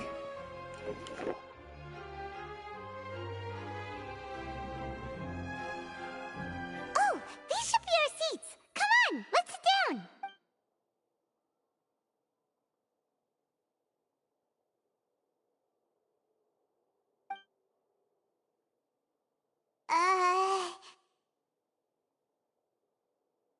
Hey, Traveler. Maybe we should strike up a conversation with the person next to us. Since we're sitting together and the rest of the place is practically empty still, it's kinda awkward if we don't say anything. Oh, you little... Of course you put this on Paimon! Excuse me, I did not realize you felt awkward. I am terribly sorry. I would be perfectly happy to chat with you if that is what you would like. Oh, so you heard all of that, did ya? Boy, you sure have good ears. Paimon thought she was keeping her voice down. Wait, that's not it. Paimon's... Sorry. Paimon's the one who was being rude, talking under her breath like that. So, let's talk, but, what should we talk about? Oh, Paimon's got it. You're also here early and sitting in the front. Are you a friend of Linny's, too? A friend, you say? Well, if Mr. Linny would like to be my friend, I would be more than happy to reciprocate. Oh, so you're not friends with Linny, then. Oh, this is getting more awkward by the second. Paimon nearly forgot to make her introduction. Nice to meet you. Paimon is Paimon, and this is the Traveler. We just arrived in Fontaine. It is an honor to meet you two. I have heard of your deeds across Tevat. And as required by proper etiquette, I will also introduce myself. I am... Oh, Monsieur Neuvillette. What an honor it is to have you here to see my show. Ah, Mr. Linny. I should say it is in fact an honor for me to see your performance in person. Wait, Neuvillette? Could he be... I saw you all chatting just now, but it seems you still don't know who Monsieur Neuvillette is. Allow me to introduce you to Fontaine's Chief Justice. That seat is always reserved for him. It wouldn't be too much to say that he's the symbol of justice and honesty here in Fontaine. Whoa! Sorry for being so rude just now. Paimon had no idea you were such an important person. No offense taken. Being Chief Justice is merely what I do for work. Nearly every person has their usual reserved seat, so I'm not so special, really. And by the way, I should probably let you know, even though I would prefer not to, there's someone sitting up there in the VIP seats that has been striking a pose for quite a while now. I believe she is trying to give you a most elegant and impressive first impression. So I think you should take notice of her sooner rather than later, otherwise she may become flustered.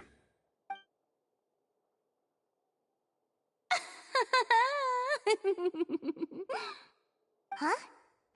Oh, it's Farina, the Hydro Archon. Huh. She sure has a smug and satisfied look on her face. Guess she has no idea that you saw right through her act. Very good. That is for the best. No need to pay her any more attention. We may now enjoy the show. Huh? So is this what things are like between the Chief Justice and the Hydro Archon?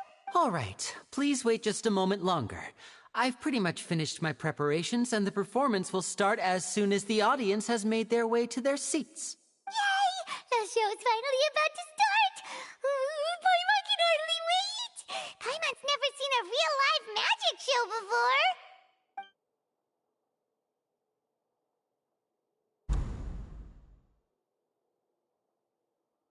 Ooh! They're dimming the lights! The show must be starting!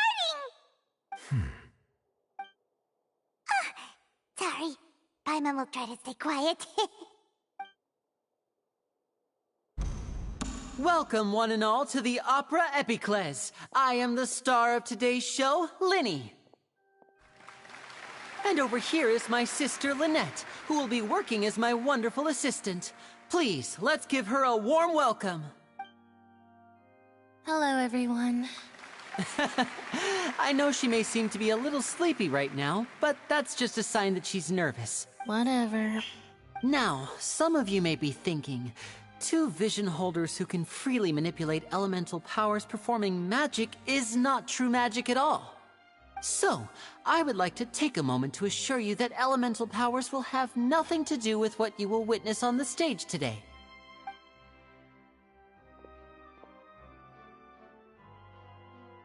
Lynette and myself have removed our visions for the show. That way, even the gods won't be able to help us. Oh, good point. That's what makes the show real magic. Now, without further ado, let the show begin. Lynette will now exit the stage to make some preparations. I know you might miss her, but don't worry. She'll be coming right back on stage momentarily. Perhaps in an unexpected way. I'm sure she'll be stealing the spotlight soon enough. Oh, and before I forget, there's one more thing I should say. You never know what can happen in the blink of an eye. A magician's greatest skill is making things disappear or appear. The possibilities are endless.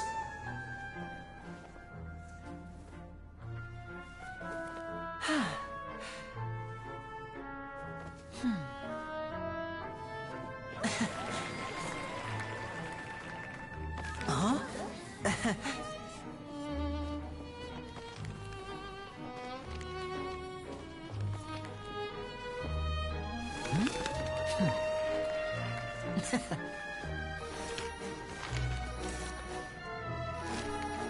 But this isn't what you came for.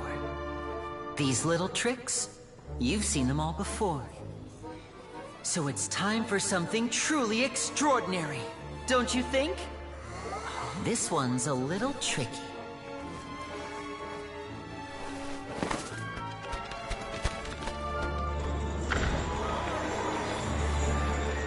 Using this water tank, I shall make my sister vanish completely, right before your very eyes.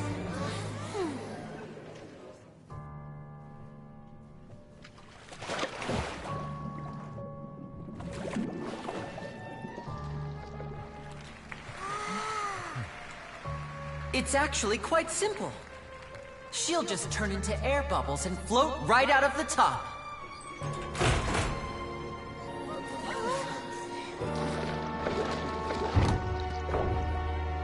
Oh no! I told them to check all the props carefully. With the lid on, even air can't escape. An amateur magician would be getting very nervous right around now. Luckily, it's me on stage, so let me show you what a true virtuoso can do.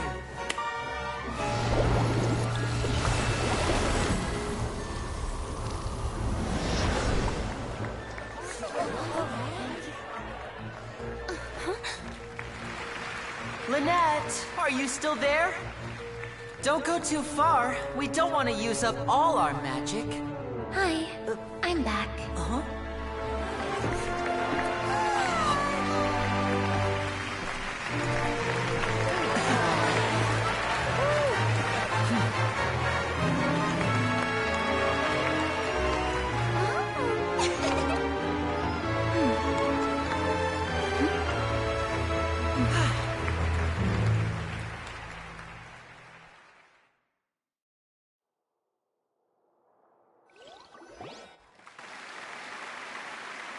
Whoa! What in the world just happened? How did he do that? Paimon didn't see him do anything. Wasn't Lynette inside the water tank? How did she disappear and then reappear out of nowhere? If we could see easily through his tricks, then that would mean that his skills are still lacking. To appreciate magic, you should focus on the show happening on stage, rather than getting caught up in trying to see that which has been intentionally hidden. Guess you're right. Paimon couldn't believe her eyes when Lynette reappeared. Amazing! Thank you everyone. I'm glad you enjoyed that performance. But our magical journey has only just begun. I've prepared even more astonishing surprises for everyone here. The magic of transformation and disappearance can go far beyond what you've just seen. I'm sure many of you are thinking that escaping the water tank was impressive enough, but Lynette is still my assistant after all. In which case, I have ample time to make all necessary preparations. So, for my next trick, I will require the participation of one lucky audience member. Please, if my assistants could bring out the magical boxes now. There are 2 boxes and only 2 boxes. One is here, and one is there in the aisle among the audience. I'm sure many of our clever audience members have already guessed our next magic trick. A swap! Our lucky audience member and I will each enter a magic box. After 1 minute, we will each emerge from the opposite box. Now please, everyone pay very close attention to the box you see here. Don't give me any chance to make a move. Wow! How's he gonna do this? Hey, do you think this is all magic tricks, or does Lenny have actual superpowers? The lucky audience member will be generated by this random number selector. It selects numbers entirely at random. Even I don't know who will be chosen to participate. Now then, let's begin. Let me see. Oh, row 7, seat 3. Congratulations!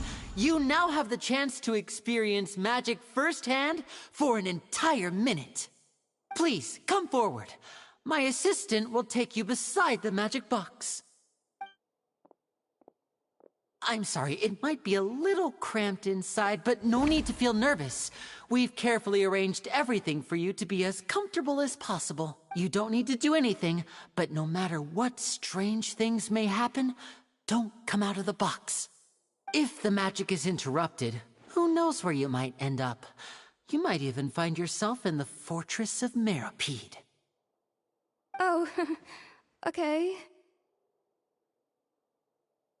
All right. Before I enter the magic box, there is one more thing I need to ask the audience to do. Could you all give me a countdown? Like this. 60, 59, 58.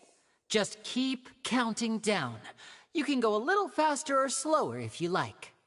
I won't be able to see anything in the pitch-black box, so I'll be relying on your voices to know when time is up. Oh, and no tricks now. If you quickly count from 60 in just 30 seconds, then I'll be in a tough spot. Ooh! Paimon kinda wants to count faster after hearing him say that! No, that won't do. I can see it in your eyes. You still can't be trusted.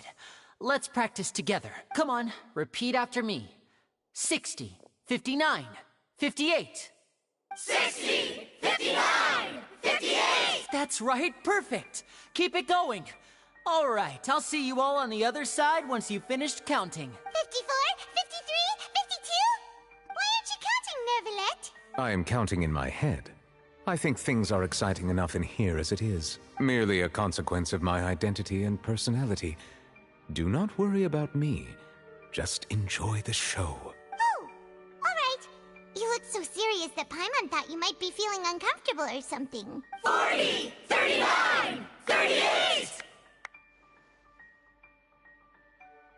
Mr. Linney, are you all right in there? Is everything ready? Yes, I'm fine. I'm just double-checking the direction of the magic. It would be a disaster if we get sent to the wrong places. For example, mid-air right above the audience. Even though he's saying that, Lenny doesn't seem nervous at all.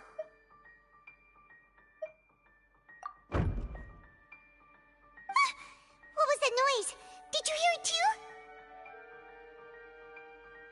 Not sure. Anyway, it doesn't seem like anyone's worried about it. 25, 24, 23! What's wrong, Mr. Linney? I can still hear you moving in there. I seem to have accidentally knocked over a decoration. I'm trying to fix it, but it's pitch black in here. I can't tell left from right. Never mind the decorations. There's no time for that. The show is what's important. No, that's unacceptable. I want my show to be perfect.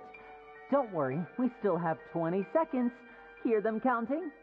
19, 18, 17! It seems things aren't quite going as planned. I apologize, everyone. It feels like you're all starting to count faster, but that's all right. I know it can be tiring to do such a long countdown. 10 seconds and change is still plenty of time. 10! Almost there now. 8! Swapping two people is harder work than you might think. Even a master magician like me can't guarantee I'll get it right the first time. Hey, wait! Is this the back one? I can't tell. They both look the same inside. Huh? Nope, that's not it. I'll try again. 7! Hey, slow down! Honestly! 5! 4! 3! Whoops! That doesn't count! 0!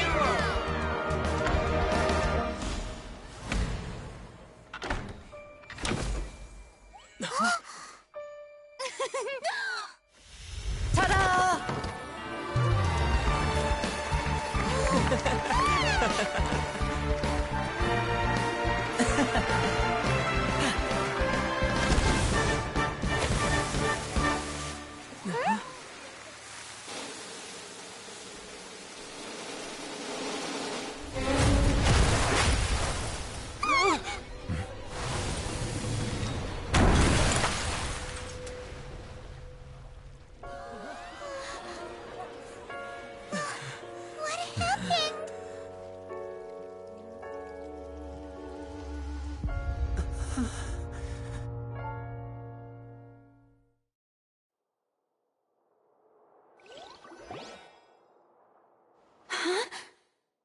Is this part of the show?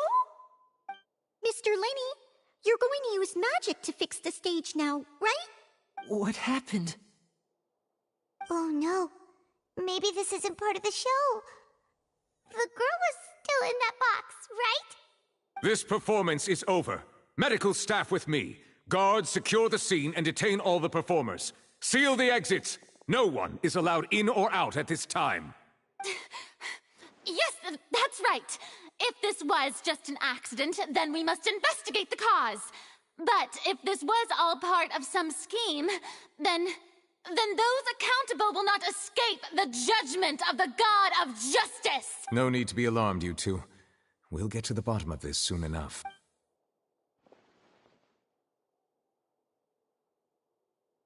Unfortunately, the person who is in the magic box has been pronounced dead. His name was Cowell, one of the assistants in Linny's magic troupe. Apparently, the fireworks on stage ignited the ropes that were suspending the water tank, which then caused the tank to fall onto the stage. As of now, we are still not sure why we found Cowell in the box, rather than the guest from the audience. And after an initial search of the area, the guards have confirmed that the girl is nowhere to be found.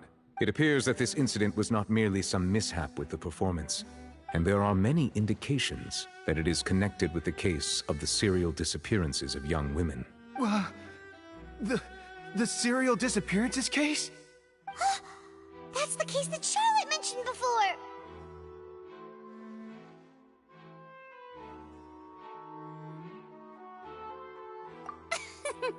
I know the truth.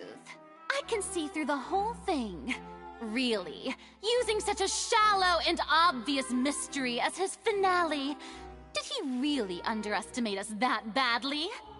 I say that our powerful magician, Mr. Linny, is now the prime suspect for the serial disappearances case. Huh? Why me? This whole thing was an accident. No, this all occurred during your magic show, did it not? The missing girl disappeared after being chosen, did she not? The deceased is one of your assistants, is he not? Now that I think about it, that whole speech about magicians making things disappear was nothing more than a provocation, a bald-faced challenge. That can't be right! How can Linny do this? He was in the box on the stage the entire time! We can even hear his voice! Besides, before the show, he told us that he would like to catch the criminal behind the disappearances! He couldn't possibly mean catching himself! Save discussion for a later time, please. Lady Farina, may I assume that your comments just now constitute an accusation against Mr. Linny and his associates, and that you are pressing charges? I just think that I think it might be a little early to talk about formally pressing charges. But what Lady Farina said just now makes perfect sense. Looks like she's gonna personally deliver justice. A kidnapping and murder carried out under the cover of a magic show. Lady Farina said it all. I mean, of course, my dear people. But what excites me even more than the obvious truth before our eyes is the opponent I'll be facing. That's right. I mean you, Traveler. You'll support Lenny, won't you? After all, he was the one who helped you the first time we met.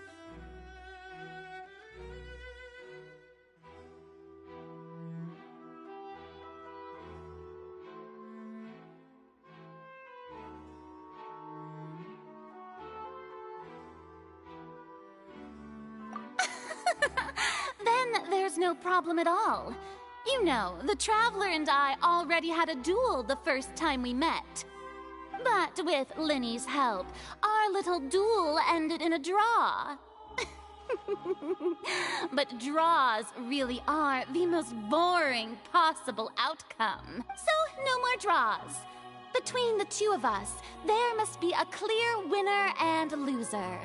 And what better place to hold such a riveting showdown and decide the true victor than here, on the grandest of stages, the Opera Epiclese. Huh. It wasn't a draw. She obviously lost last time. I understand. Charges have now been pressed, and as such, a trial is in order. Well, Traveler, seems Lady Farina has set you in her sights. But putting her dramatic rhetoric aside for a moment, I would like to ask you, are you willing to act as Mr. Linney's attorney and defend him in this case? Very well. The trial will be held a day from now in the Opera House. Both sides may investigate the scene to build their cases and search for the truth. Linney and his troupe are all potential suspects and shall remain within the Opera House. The audience may begin to leave in an orderly fashion once they have been cleared by the guards. A day isn't that long. Let's see what kind of case this big-shot Outlander can build in such a short amount of time. I'm really quite looking forward to hearing it.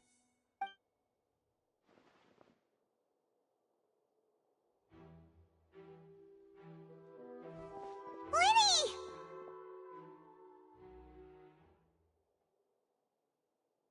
Sorry about everything that happened just now. Were you frightened? Of course! Who wouldn't be scared after witnessing an accident like that? Yeah, I'm a little shaken up myself. How could this happen? And poor Cal. I know you already claimed that you would defend me, but now it's just us talking. Tell me, do you think I could possibly be the murderer? Good to hear. Thank you so much for trusting me. I'm sure everyone sees me as the biggest suspect at this point. But, if you ask me, the whole thing is mysteries layered upon mysteries, such that all that's left is confusion. I don't know whether what happened there on the stage was purely an accident or not, and I don't know why poor Cal was in the box. As for how that girl chosen from the audience could suddenly disappear, I'm afraid I don't have any answers either. If someone tampered with my performance, then we need to figure out what they did. Even a skilled and knowledgeable magician like myself couldn't pull all that off in just 1 minute. Which is precisely why we need to investigate! As this book says, the impossible could not have happened. Whatever happened must have been that which is possible. Paimon bought them when we were reading at the bookshop in the city earlier. Pretty cool, huh? Don't worry, Paimon used her own savings to buy them. It wasn't from our travel funds. I think they look cute on you, Paimon. You have good taste, Lynette! That's the right attitude. Feeling depressed isn't going to help me now. But with the guards watching our every move, it's going to be especially difficult for Lynette and I to prove our own innocence. Good thing you agreed to be our attorneys. Thanks for that. We'll be counting on you. Yes, thank you so much. Yeah, just leave it to us. Oh, since we're going to start investigating, Paimon has a question first. Where did Lynette go during the performance? Ah, well, I'm afraid that would involve some of our essential trade secrets as magicians. The secrets behind our magic are past saving, Lenny. I suppose you're right. The truth behind our tricks is going to be important evidence that will be weighted during the trial. 'Tis truly a pity. As a magician, our magic show is a work of art. We've poured countless hours and spared no effort in perfecting it. But if revealing our secrets will help you uncover the truth behind what happened, then it will be well worth it. We should go somewhere else if we're going to discuss our magic tricks. We'll go speak with the guards, and in the meantime, you can go investigate the stage and the seating areas. Alright, let's go have a look while the investigation teams are still here.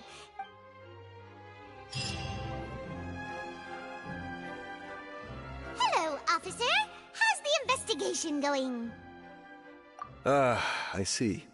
You must be the traveler that Lady Farina mentioned. Listen, I'll be perfectly honest with you. I'd avoid getting mixed up in this whirlpool of a mess if I were you. Huh? What do you mean? Come with me and you'll see.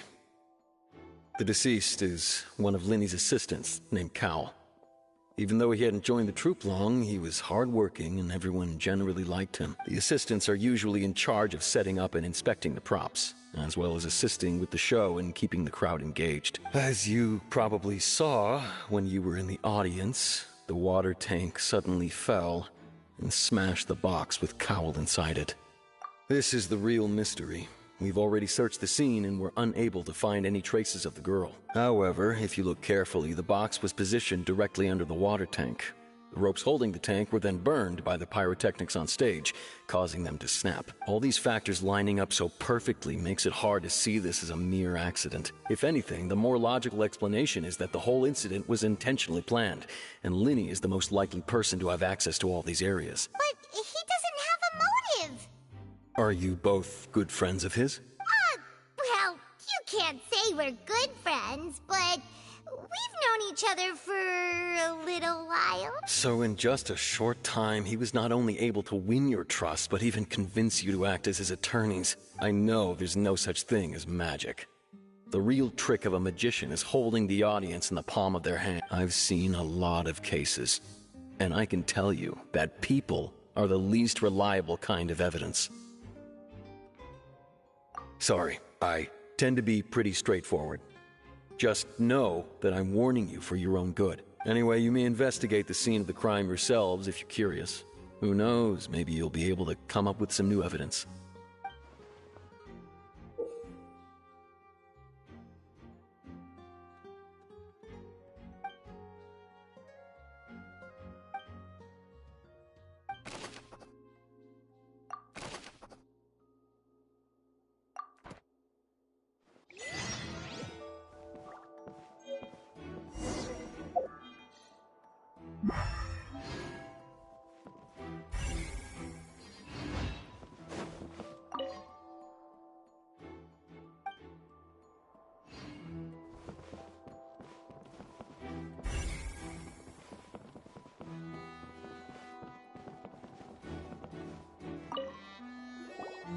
So this is the rope that broke and caused the water tank to fall. The rope looks pretty durable. How can it be burned through so quickly by fireworks? Why are you suddenly so serious, Traveler?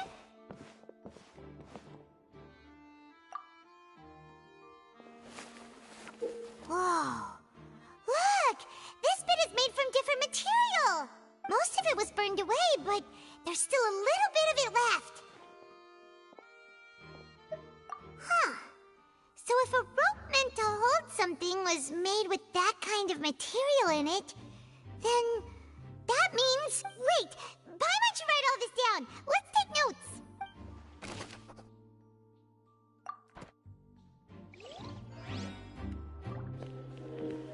notes. Sabotage.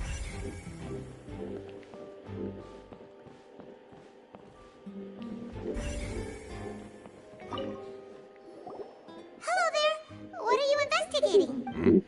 Oh, this location has also been cordoned off because the magic troupe members are currently considered prime suspects. The seats were all booked in advance, so we were able to deduce the missing woman's identity by checking the guest list. Sure, it's not like this is confidential information. We will publish it later anyway when we petition the public to help us find the missing person. Her name is Halsey. She's a painter from Fontaine who's made a bit of a name for herself. Apparently, she wasn't a regular at the Opera House, but she'd been feeling some pressure with her work lately, which made her decide to come see the magic show. The magic troupe members all claim not to know her, and we have looked into her social connections. It seems that she has no personal grievances or conflicts of interest with the suspects. Simply put, she wasn't related to the magic troupe at all, which matches the features of the previous serial disappearances. Were the victims of previous cases also chosen at random? That's how it seems to us, in any case. Apart from the fact that they were all young women of around the same age range, there really weren't any other connections between them. Okay then. No need to be so formal.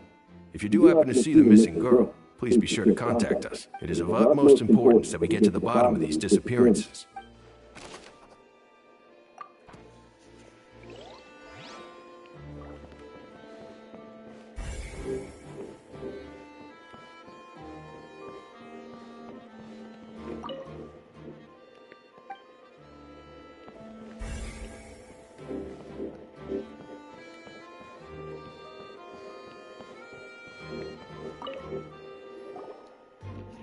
The investigation team has some new findings. Turns out there's an issue with the random number selector after all. See, I told you. What if the machine picked some big guy's seat? You think the murderer would have still made his move then? Sorry to interrupt, but we're helping Linny and Lynette with their side of the investigation. What were you saying about the number selector? There's something wrong with it? You're trying to help them? That'll be a tall order. Lenny used the machine to pick a random member of the audience during his performance, right? The lucky girl that later disappeared.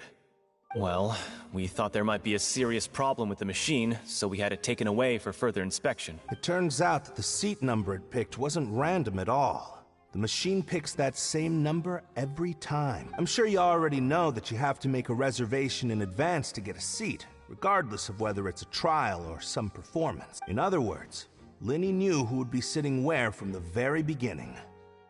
That much checks out.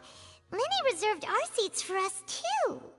Bet you see why I was saying it'd be tough to make a case for Linny. Even though it's bad for Linny's case, Paimon had better write it down.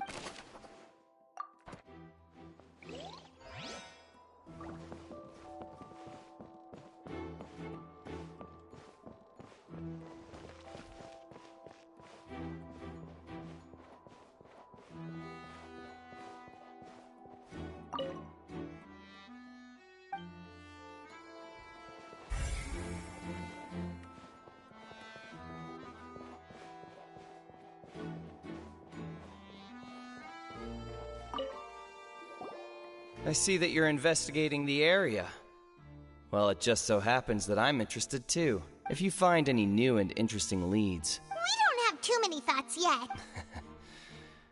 Then why don't I tell you my hypothesis first? The way I see it. And I'll start it with that loud thud. The thud? Oh, you mean the sound that happened during the countdown? Yes, exactly. It wasn't terribly loud, but I suspect that most people heard it. It's just that everyone was awaiting the results of Linny's trick with bated breath, so no one paid it much mind. But now that the incident has happened, the thud has become an important clue. That makes sense. So, what do you make of it? I'm of the opinion that it may have been the sound of Linny's accomplice. Lynette, perhaps. Jumping atop the water tank, or something like that. And when the pyrotechnics went off, she cut the rope, sending the water tank crashing down. But wasn't the noise we heard too loud for that? Perhaps the balance wasn't right, leading to a particularly rough landing. Oh, that's true. I suppose I must reconsider. That does remind Paimon, though. What was with that sound?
Lenny's still talking to the guards. It seems he'll have a lot of explaining to do. I think someone will be assigned to monitor us later, but that's alright. Whoever the murderer, why would it be him? Gosh, no wonder the serial disappearances never got solved. We all heard that noise, didn't we?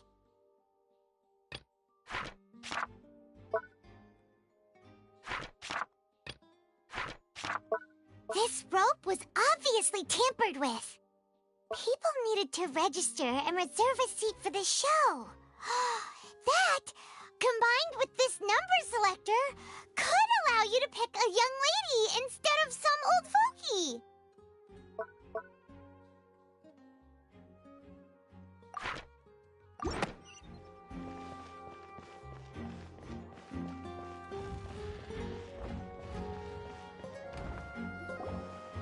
Hey, you! Yes, both of you! Over here! I've been keeping an eye on you for a while now. Huh? You mean us? That's right. If I'm not mistaken, you're also among those who wish to cut down the thorns and pursue the truth. No? And by the looks of it, you're not from Fontaine. Well, you're right on the more about that one, but who are you? Have you never heard of the Spina di Rosula? From mediating disputes and providing protection to solving conundrums, you name it, Spina di Rosula does it. And I, Navia, have the honor of being its renowned president. Though those who play by our rules call me boss. I'm Silver, her attendant. Pleased to meet you. And I'm Melus. Demoiselle's various daily needs and affairs are under my purview. Huh? Boss? Demoiselle? What gives with the names? Well, I am the second generation president. Melus and the others are still used to my previous title. My apologies, Demoiselle. Should you prefer, boss, I will endeavor to use that instead. No need. You don't have to call me boss. Just Navia is fine. Okay, if you say so. Not that we're members of Spina di Rosula anyway. All merely trifling details. Never mind. Now, back to the situation at hand. That's right. I've always kept an eye on the serial disappearance cases. My interest stems from a matter back from my father's time. Judging from the look of things, I find Linny an unlikely mastermind. Really? We think so too! That's why we're looking for clues now. But how did you come to that conclusion? Intuition, naturally. My unparalleled intuition. Farina sure was quick to point the finger at Linny without any decisive evidence whatsoever, wasn't she? But that's not uncommon for her. If you remember, the Justice had to interrupt her and ask if she was pressing charges just to keep her from getting carried away. Anyway, a trial begins the moment someone levels charges. And, of course, there was no way Farina was going to back down in that situation. Sounds more like you just don't trust the Hydro Archon. Well, what's your opinion? I must admit that she can be interesting at times, but liking her doesn't mean that I'll blindly agree with her. All right, I've answered your question. Now, it's time you answer mine. Wait a minute, did that answer count? Well, I say it does. But don't worry, you won't hear any pointless questions from me. In your opinion, do you think it's right to treat a trial like it's an opera? Well? And why would that be?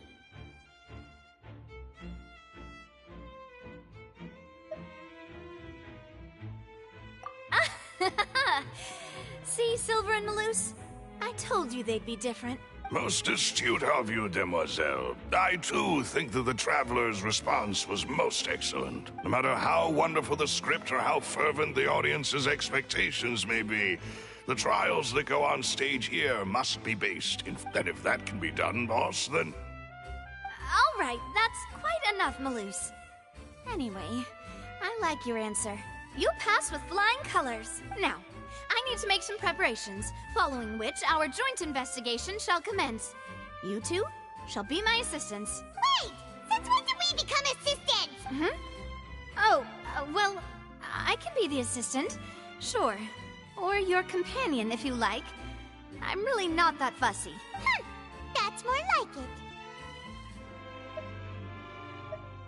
it. Far be it from me to brag, but I believe that Demoiselle's intuition will be instrumental in uncovering the truth. You wish to save a friend from false accusations, and we wish to unravel the disappearances. In this sense, our goals are aligned. You have a point. You're quite the talker, aren't you, mister? And what about you over there? What do you think? You seem like you've got something on your mind. I have nothing to add. Oh, alrighty then. We'll be making some preparations first. Just be sure to let us know if they start revealing Lenny's tricks.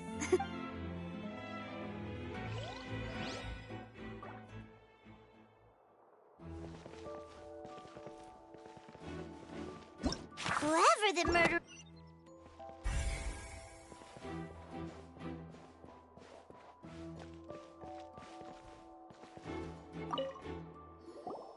Sorry, but no one can freely enter or exit the Opera House at the moment.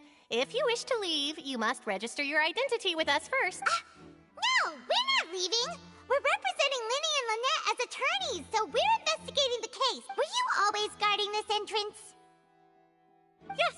After the Chief Justice gave the order, everyone coming in or out must undergo a strict inspection. So, the missing girl couldn't have left from here. At least, not from that point on. I doubt there was much opportunity then, either. How can you be so sure, Well, because I was in charge of security near the entrance at that time. I couldn't see Linny's performance from here, which was quite a shame. Just my luck, but still, I did not abandon my post. And I stayed put no matter how loud the applause was. If someone had so much as even approached the door, I would have noticed it, let alone if they had tried to leave. We Melusines are good at that sort of thing, you know. So, it's safe to say the girl couldn't have left through here.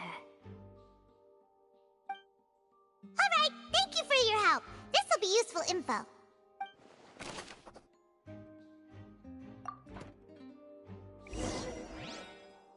We've checked everything of note here at the performance venue. Paimon wonders how Linny's discussion with the guards is going. Let's go see, shall we? Ooh, things are getting interesting, huh? We're about to see how magic is made.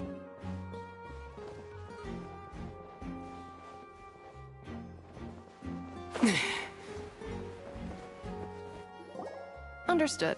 Then I will be going with you. Just so you're aware, I will be monitoring your actions and making notes as necessary. Very good. Thanks for being so agreeable. I'd pull a rose out of my hat as a gift for you if I could. You may spare the pleasantries. I'm just doing my job. You've arrived. Who's this? Me? I'm Spina di Rosula's guardian angel. If you've got a problem, I've got the firepower. Sorry, I got a little carried away there. Call me Navia. I'm a partner of theirs, and will be helping investigate this whole situation. And these are my companions. Would you mind if they join as well? Fine by me. Oh, new helpers? Well, let's just say we're tagging along. It's not every day you get to see the secrets behind magic performed on such a large scale. I appreciate your kind interest. Come with me. We'll be heading below stage. Huh?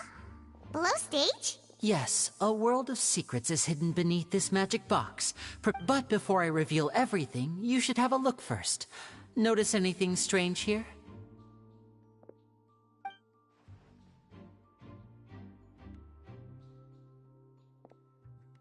I'm not trying to be dramatic. Remembering the details of a trick will help you understand the methods used to perform it more easily. Huh.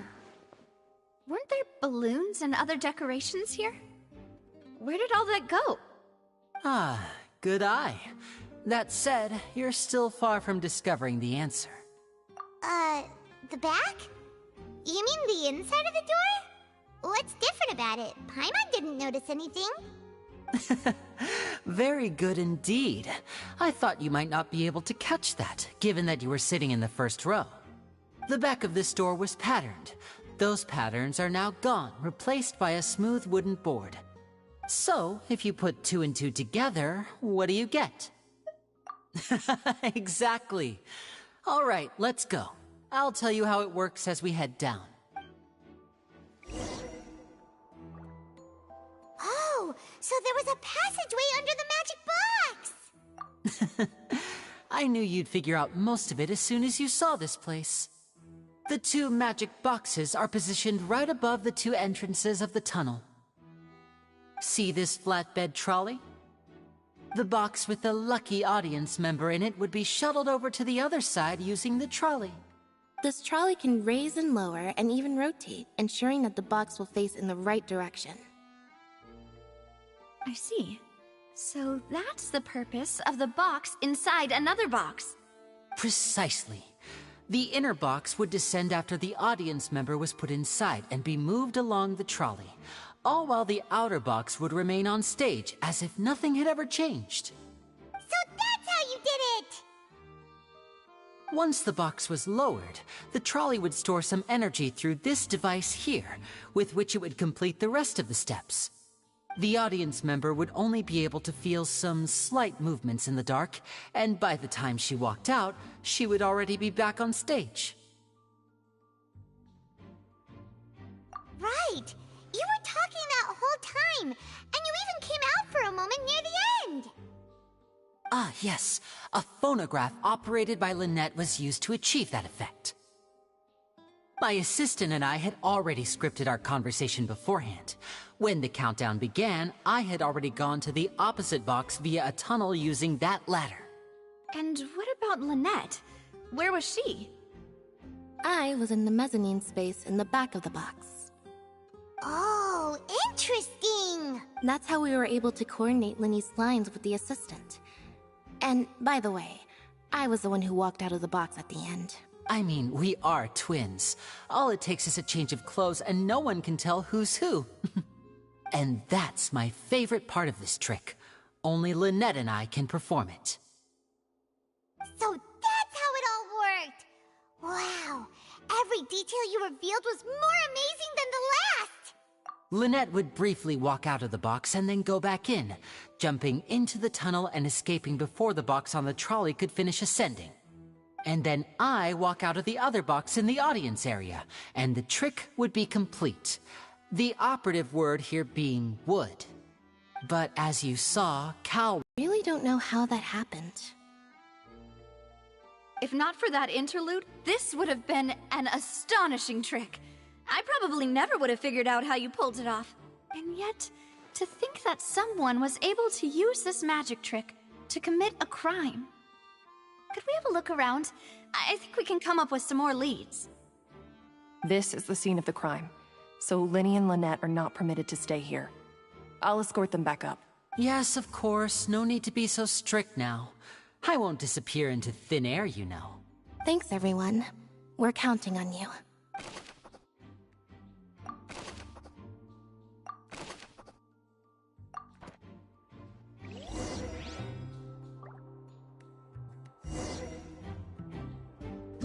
Whoever the murderer... Why would it be him?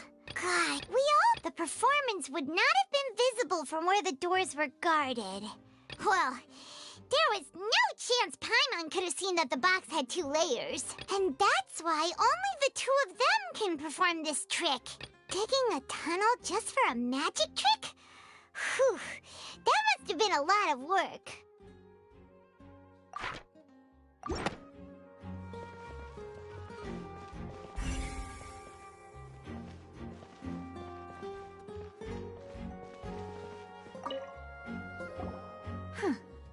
What's this? Looks like a hook tied to the end of a rope. Huh? There's all kinds of odds and ends here. Perhaps it was a prop for a different trick. But why would it have been left here? Whatever it is, let's make a note of it first.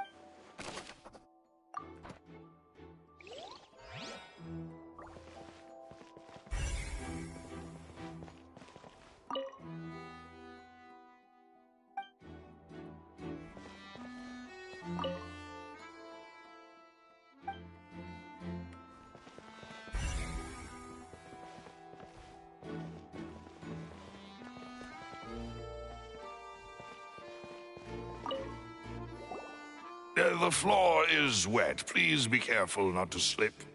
Speaking of which, why would there be water here? Oh, Paimon knows! It's one of those tricks where you pour water into a jug and then flip the jug over only for the water to disappear. And here's a broken vase. Huh. Did the trolley knock it down while moving? That can't be. The trolley moves along tracks from start to finish. It couldn't have hit the vase at this distance. Let's note this down too and think about it later.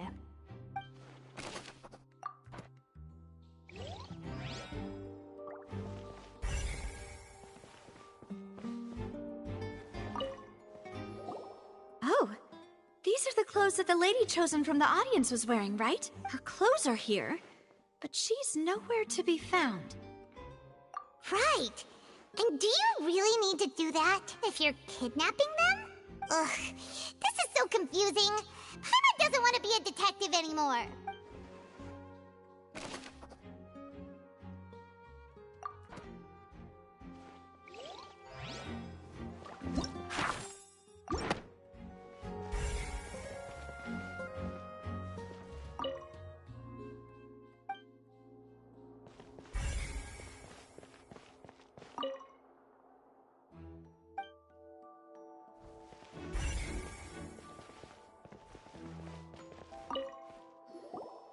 What is this place? It seems someone could fit through here. Huh. Could this have been the suspect's escape route? Alone, perhaps. But if they had to pull another person with them, the space would be too narrow. But there are no other ways in or out of here.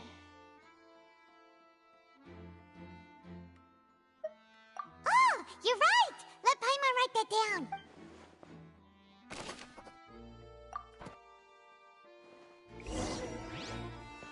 See?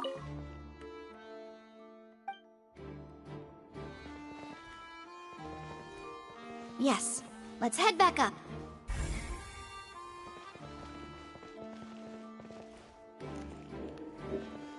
What if the lady ran away and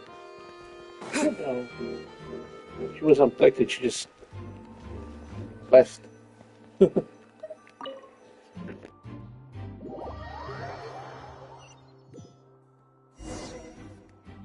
Well, we've ascertained the state of the crime scene. Let's find a place to sort out our findings once Malus returns. It seems to me that there are several things that don't add up here. Apologies for the wait, demoiselle. So, what did the guards say? Did the criminal escape through the vent? They believe the odds of that are very low, since the vent leads to the Opera House's basement. The guards have checked the area carefully. No one left through the basement during the performance or after the incident, and no one was found hiding there. So the tunnels become like a secret chamber then! You know, like the kind you usually see in novels! The plot thickens. Halsey's disappearance and Cowell's death are both quite inexplicable. No wonder Farina was so confident in her accusation. All the current evidence points toward Linny and Lynette. In other words, the charges are very likely to be upheld unless we make some considerable progress. Charges and then trial. So if the charges are upheld, they'll announce a sentence? That's right. This is how a trial goes in the Opera House. During the proceedings, the Chief Justice and the Oratrice will hear That's right. This is how indemnitium is produced.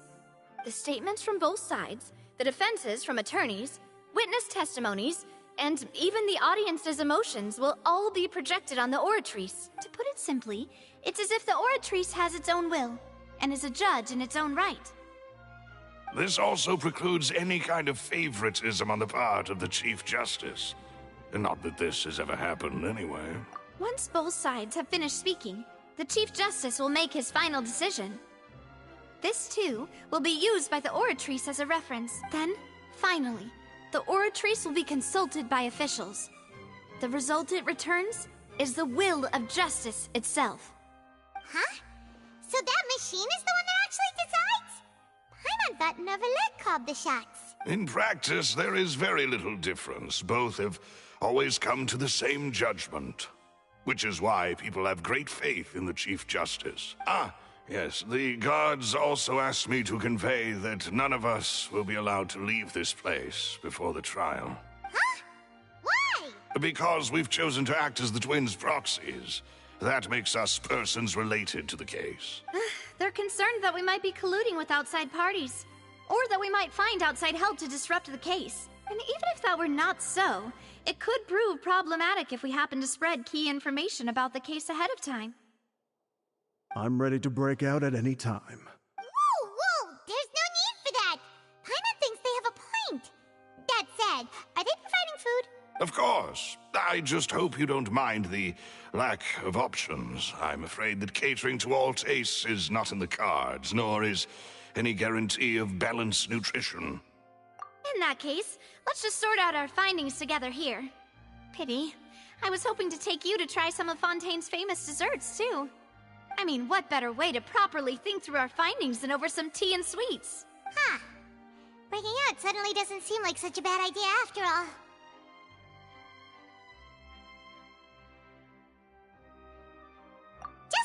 Just kidding! Paimon will still do her best, even if there are no snacks. What do you mean, no snacks? Of course we'll have snacks. If we cannot buy some, then we'll simply make some. Huh? Here? But how? Understood, Demoiselle. Everyone, please come with me.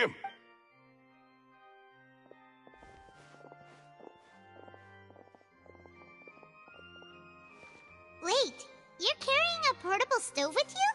Yes, I must be prepared to meet the Demoiselle's baking needs whenever the fancy strikes her. I have eggs, sugar, and almonds at the ready. Good work, you two. Then I'll get to it. Please sit tight for a moment. You'll get to taste my awesome snacks soon enough. These three are quite the interesting group.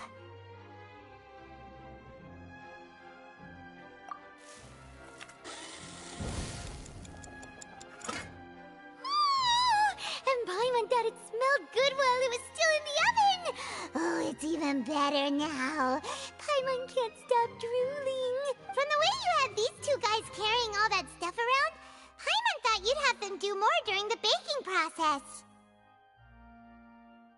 But you ended up doing the entire thing by yourself! Beating the egg whites, grinding almonds, everything! I was applauding. And I was giving encouraging smiles. Paimon was just thinking, aren't you worried about getting your fancy dress dirty beating egg whites and baking like this? Well, I don't think it's carved in stone anywhere that fancy ladies can only read books, sip tea, ride horses, and play the piano. I just really enjoy making snacks. Don't underestimate beating egg whites, by the way. It's a real arm workout. You also need to beat them to just the right consistency, or your macarons will crack. Anyway, give these a try, fresh out of the oven. There's 3 for each of us. Only 3? Well, eating too many sweet treats might send all that sugar to your head. You wouldn't be able to think clearly about the case on a sugar rush, would you? Tea is ready to be served as well. This is Demoiselle's favorite, strong black tea with a floral fragrance that clears the mind and lifts the spirit.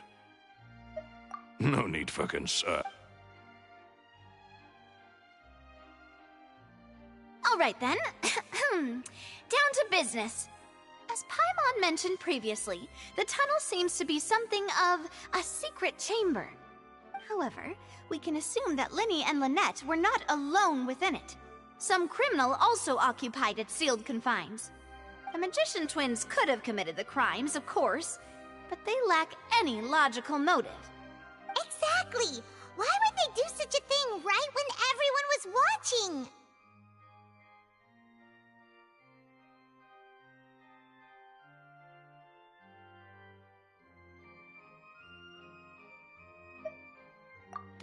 vase and the thud we heard during the performance could indicate some altercation between Halsey and the criminal in the tunnel, resulting in the shattering of the vase, the discarding of her clothes, and her abduction.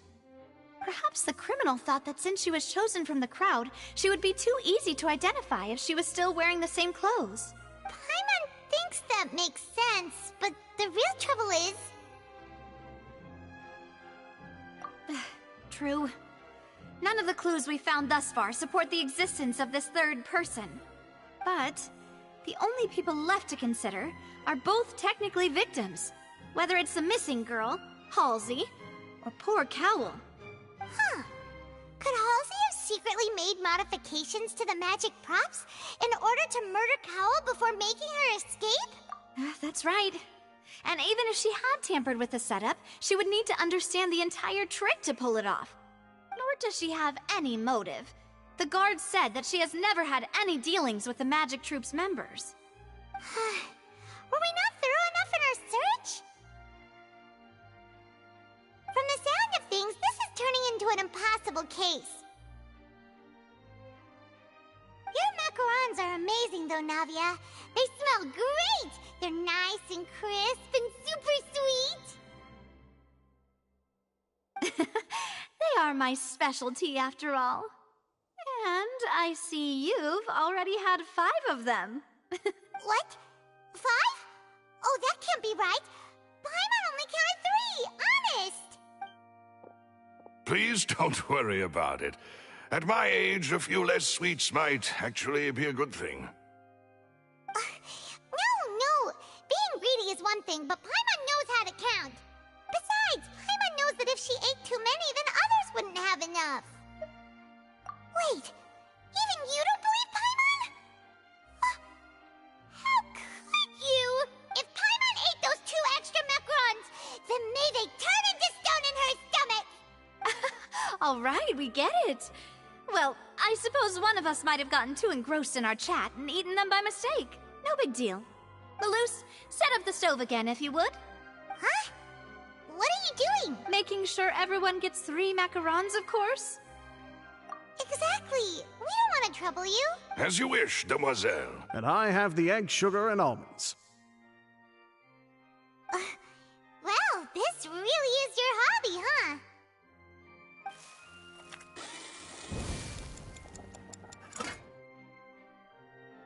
Well, that's it for snack time.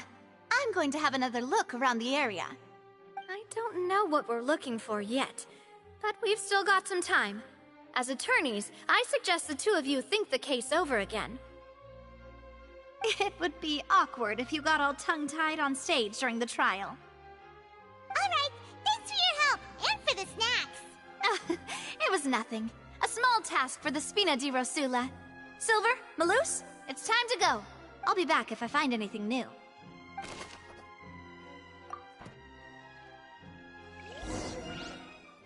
Alright, it's time to put our heads together. We've got to get our defense ready for the trial. Oh, it's probably gonna be a long and difficult case. There's no point in worrying about that now. We just need to prepare. Here, take Paimon's notes. They should help you review the situation. I think the missing macaroons might be a clue to the case. Hi, Mama. Hello, everyone. Hello, chat.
Impossible things don't just happen. We'll get to the truth one way or another. Just relax. Even if everyone else suspects Lenny and Lynette, at least we will be supporting them from the stands. Besides, I doubt Farina understands any more about what happened than we do. Thanks, Navia. Well, we'll be going then. Best of luck to you.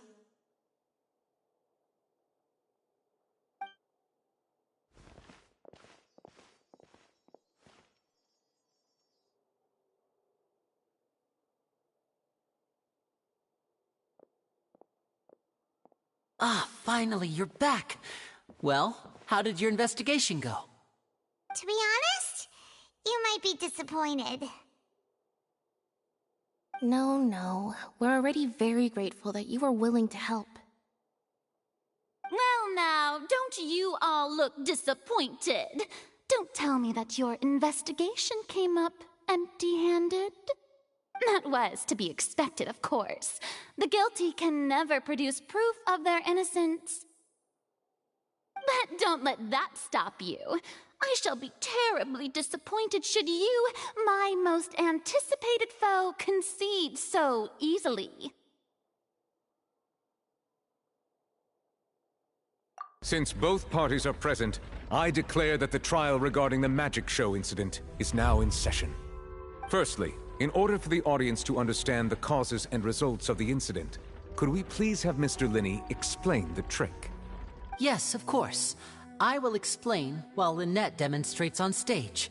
All the necessary items have been prepared.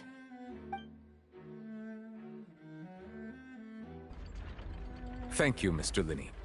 In that case, I take your statement to be that you ran to and remained hidden within the magic box in the audience stands once the trick began, and thus could not have committed the crime. Is this correct? Yes, that's correct, Your Honor. In that case, I call upon the prosecution. Lady Farina, do you wish to refute his statement in any way? Why, of course I do. Allow me to take the first shot and break this case wide open. Mr. Linney is clearly lying. There is no way you could have been in the box the whole time if you were to abduct Halsey and murder Cowell. In fact, I'd say you were hardly in that tunnel at all. That is simply your hypothesis based on the presumption that I'm guilty. Oh, is that so? And if I may ask, what did you hear while you were inside your box? The roaring countdown of the crowd, of course. That's how I kept track of the time and built anticipation for the finale. And you didn't hear anything else at all? Nothing that might leave an impression of any kind? No, nothing. I see. But when the count reached 30 seconds or so, there was a thud. One so loud that I believe practically everyone heard it. Huh? Hey, hang on. Something's not right here. Yeah, I'm sure he could have heard a noise that loud from inside the box. I was right by the box, and I definitely heard the thud. Look at those scales. Could those mean... Well then, ladies and gentlemen, allow me to use the words of the magician himself. You never know what can happen in the blink of an eye. Indeed, it seems his alibi can also collapse in the blink of an eye. Of course, I have armed myself to do far more than smash your alibi. Confidence cannot go unfounded, and my foundations are rock solid. Tell me, aren't you and Lynette actually from the House of the Hearth? The House of the Hearth?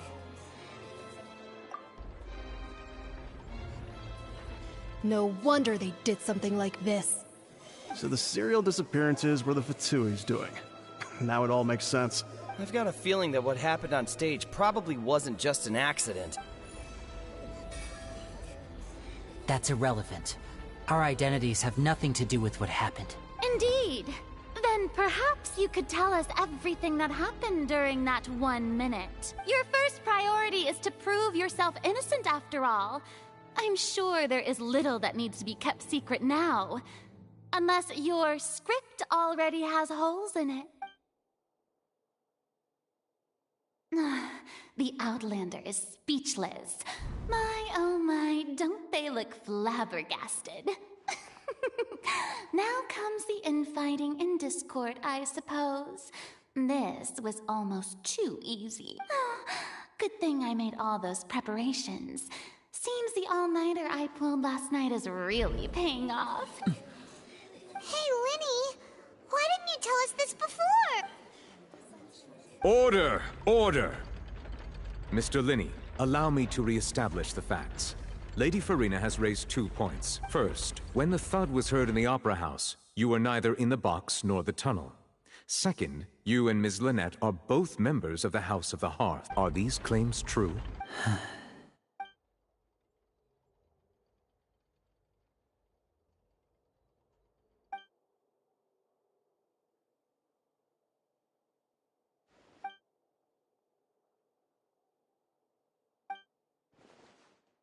Please answer my question, Mr. Linney.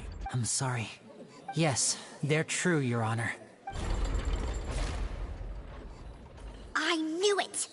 Well, that's it. We might as well move on to the sentencing already. What should we do now? Granted.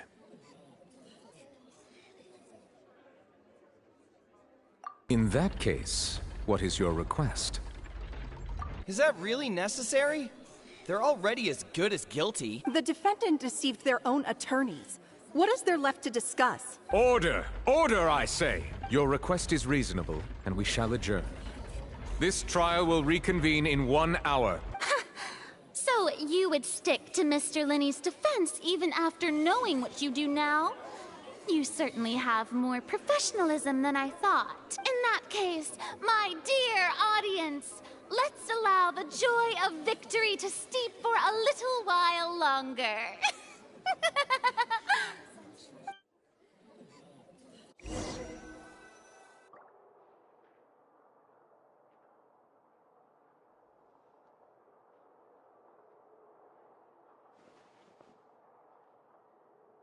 Well, this is awkward. I didn't think the Hydro-Archon would dig all that up. I'm sorry, Traveler and Paimon. Yeah, sorry. Paimon doesn't know where to start. We trusted you two. We based our entire reasoning on the assumption that you weren't bad guys. Not to set the wrong tone or anything, but Paimon's really mad! I'm very sorry. I know you're angry, and reasonably so, but please, let me explain. I know you've clashed with the Vatui several times before. I wouldn't be surprised if just hearing the word is enough to make you upset. But our organization is very, very large, and the Harbingers have very different personalities and goals. Right now, we want to save people. As many as we can. That's right. I'm sure we're on the same page when it comes to this nation and the disaster that its people might face. I knew if it weren't for our respective identities, we could become good friends. That's why I didn't wish to flat out lie to you, but chose to hide some details instead. The truth is very important, but being completely transparent about everything would see us spending more effort than we need to.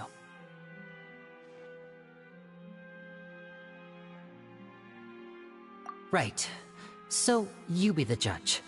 Heck, if I were you, I fear that I'd even struggle to trust me at this point. You met a Fatus who works as a magician, a trickster by trade. All by coincidence, too. But still, I'm asking you to trust me. I am no criminal. At least, not in this case. Sorry. Please forgive us. Well, you both say that, but... Right. Let's hear your answer first, and no lies now! Of course. I'll answer any question you ask. We've been trying to find out how the Oratrice operates. We want to know why it has a consciousness. Why can it deliver sentences accurately? During our investigations, we learned that the machine's core is beneath it. From that moment on, Lynette and I have been designing this box swap trick, with the objective of getting close to the core. Is that why you needed a whole minute? That's right. In truth, the audience would take about 75 seconds to count down from 60, while I would only need 15 to get to the opposite box. So, after jumping into the tunnel, I accessed the Opera House basement via the vent, and went to investigate the room in which the core is stored. That air vent was created during the construction of the tunnel specifically to execute this step. Well, nothing. As soon as I reached that room and was about to investigate, I heard someone's voice. Which should have been impossible, of course. I was quite certain that I was the only one in the room. That voice seemed to recognize me and tried to speak to me. I chose to err on the side of caution and retreated the way I came. On the way back, I saw the broken vase and the clothes on the ground, but the countdown was almost finished, so there wasn't time to give it any thought. After that, the homicide occurred just as you saw. Well, that explains why you didn't hear the thud. Because of that prophecy I told you about, of course. We must know all we can about this nation's secrets in order to deal with that prophesized crisis. That's the only way we can save everyone. So, there you have it. The whole truth. I swear, I didn't hide anything from you this time. It was never my wish to proceed under this cloud of mistrust either. But, like I said earlier, you can be the judge. If you want to leave because you don't trust the Fatui, there's nothing I can do to stop you. Well, Traveler, you decide. Paimon will follow your lead however you choose.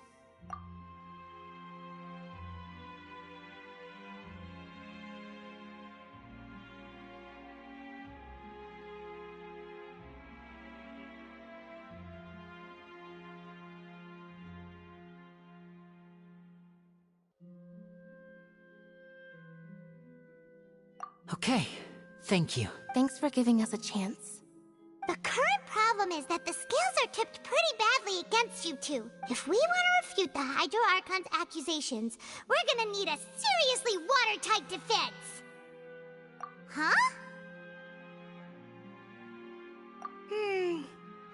Oh, Paimon thinks she gets what you mean.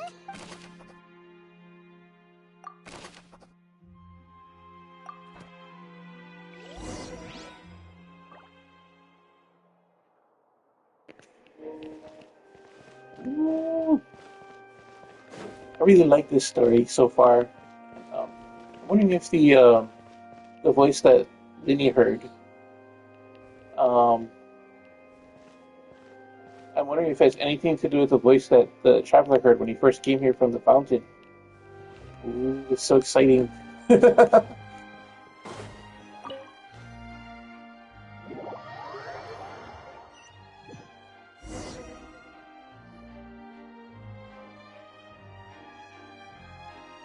Both parties have returned to their positions. Let us continue the trial. When last we left off, Mr. Linney acknowledged the new evidence presented by Lady Farina as fact. Therefore, Lady Farina may continue stating her reconstruction of the events. Ugh, that took long enough. Now then, if everyone would lend me their attention at this stage, let's revisit that scene from Linney's perspective.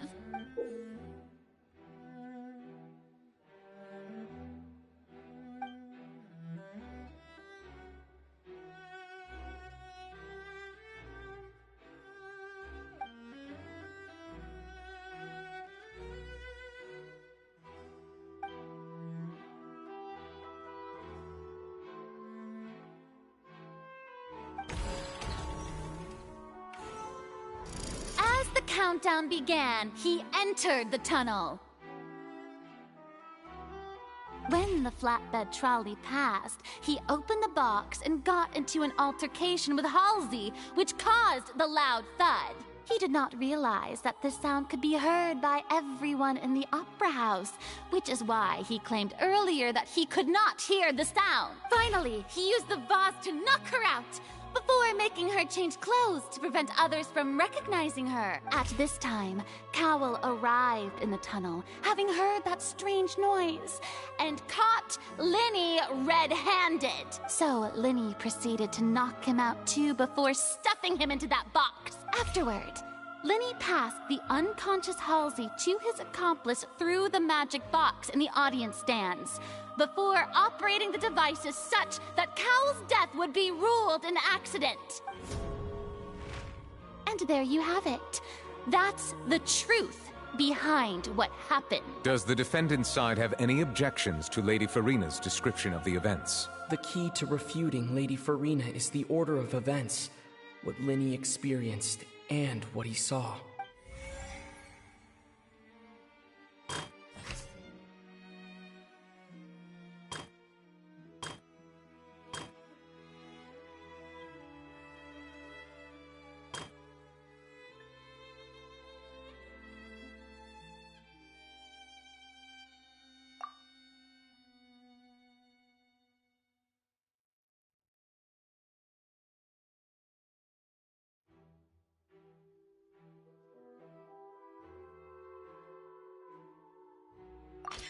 According to Linny, he left via the vent after entering the tunnel.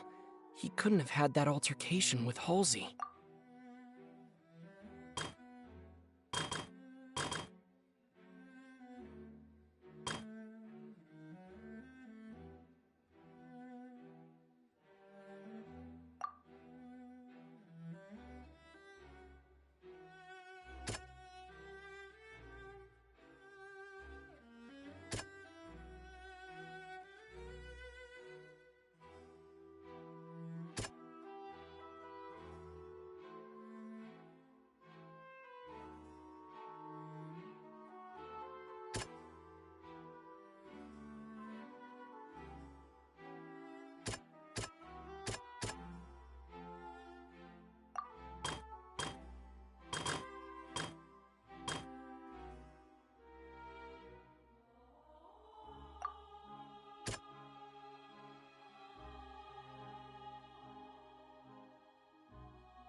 Ooh, this is tough, but interesting.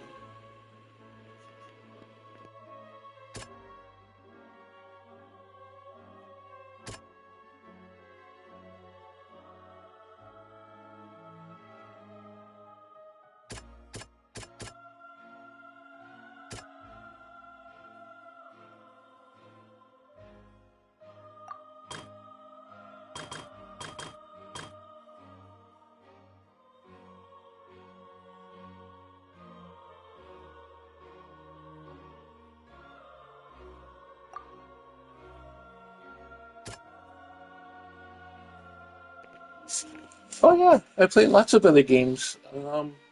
Let's see, before I did this, I played Genshin. I just finished playing Divinity Original Sin 2. We did Cyberpunk, Witcher 3, um, yeah, Red Dead Redemption. Yeah, we did a bunch of games. And usually on the weekends, we used to do, well, we still do once in a while, it's Jackbox with the audience if they would like to play along.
Linny went to the room that contains the Oratrice's core.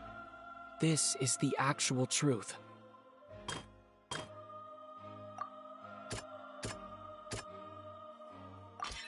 Lenny did not take part in the underground altercation.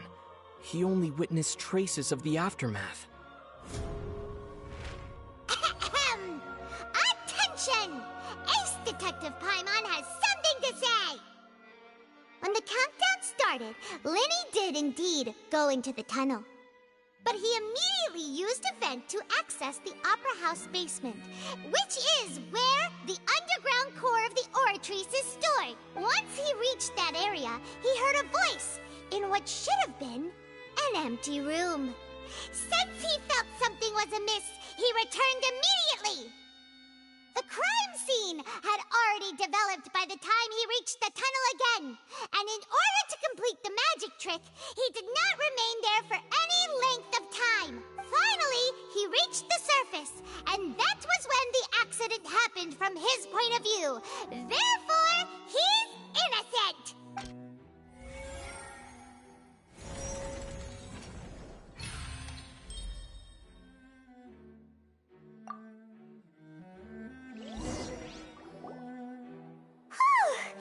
Paimon did it! Paimon actually managed to say all that! Oh, wasn't it awesome? In other words, you believe that he knew nothing of the incident? That's right! My reasoning? If that's the case, then if Cowell hadn't entered the tunnel, who was the entire setup meant to kill? Assuming that what you say is true, Lenny only needed to kidnap the young girl to cause a new disappearance case. What would the point of killing someone on stage be? Oh, they have a point. That's right, you tell him! And that's why they're partners of mine. They've managed to turn things around. Oh, well, your denial is very strident, I'll give you that. But what proof do you have to back your claims?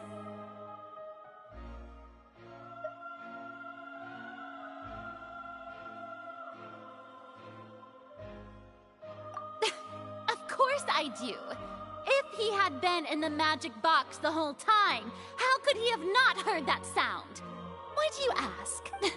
You're saying that he wasn't?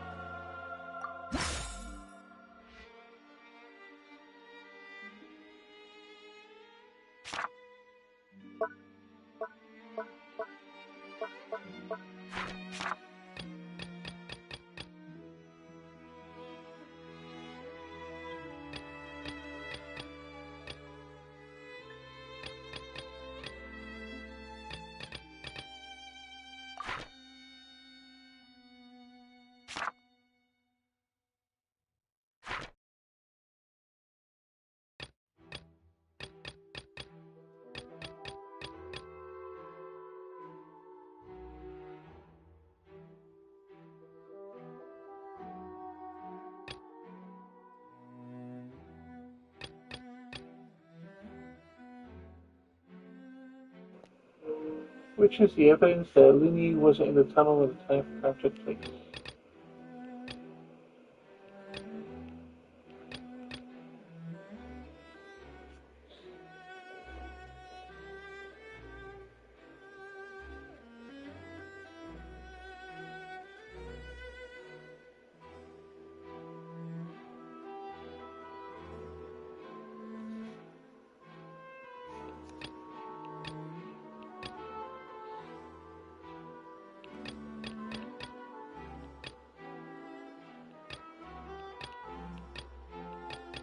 Where's the sound?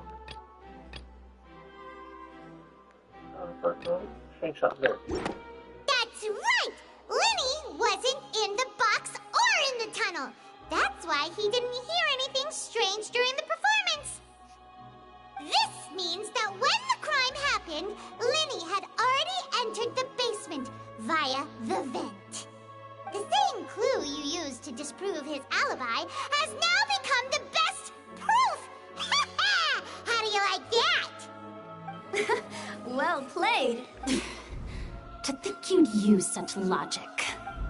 Well then, If it wasn't Linny who committed the crimes, then who was it?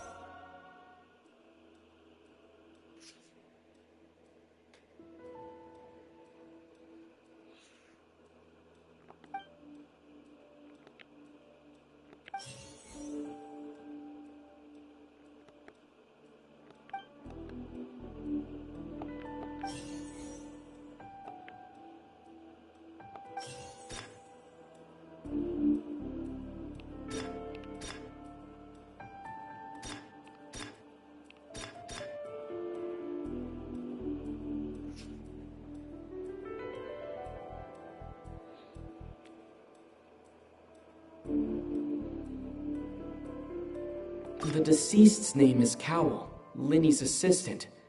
He would have been able to tamper with the equipment.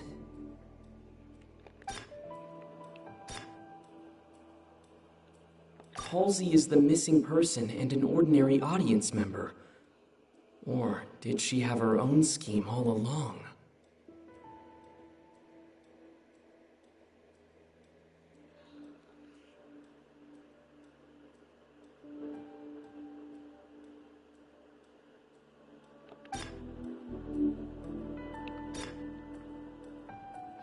Oh yeah, no, I'm here. I'm trying to figure out how to play this part. There have been a third person involved? Sorry. Is that really a possibility?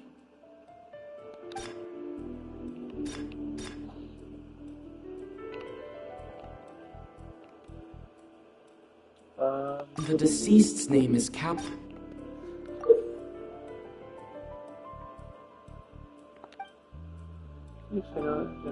Use a verify the correctness of your deduction if you have made mistakes.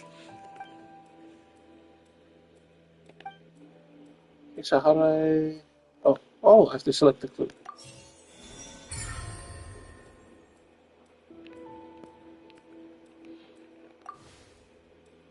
Huh? That can't be right. Are you serious? Yeah, he's the only guy who could have tampered with anything. The killer was, in fact, Cowell, the deceased! Oh, is that so? How interesting! Let's hear your reasoning then. What I must do next is recreate the truth. What Cowell did, and how he went from would-be perpetrator to victim.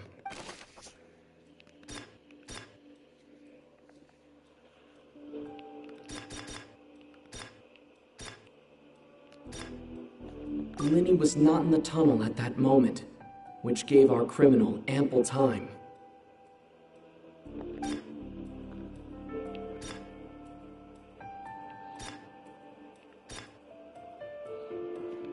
The sound we heard may have come from a clash between the missing hull. Linny was not in the tunnel at that... The sound we heard may have come from a clash between the missing... The deceased's name is Cowell, Linny's assistant.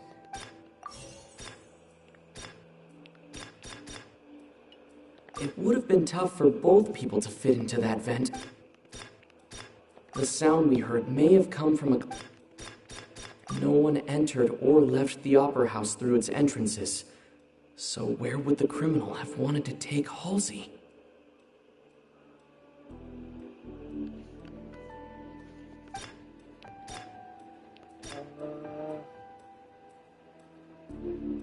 Halsey's clothing was in the tunnel, so there must have been some fear that she would attract attention.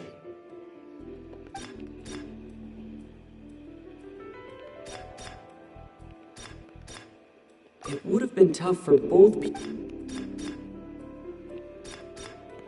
So far, I have everything I need except this and this don't match.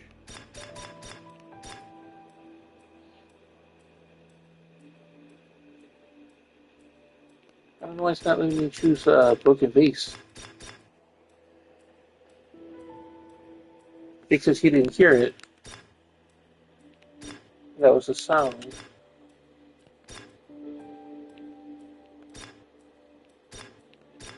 Halsey's clothing was in the tunnel, so there must...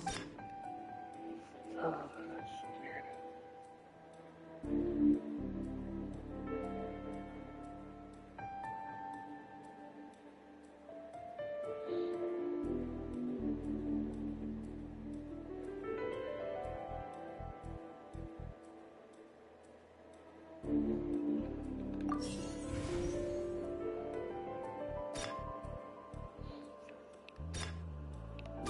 No one entered or left the opera.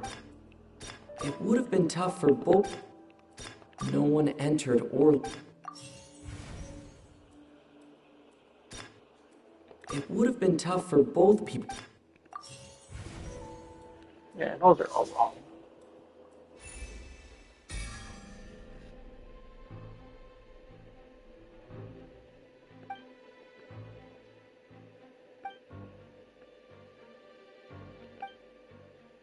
Because Halsey struggled and broke the vase.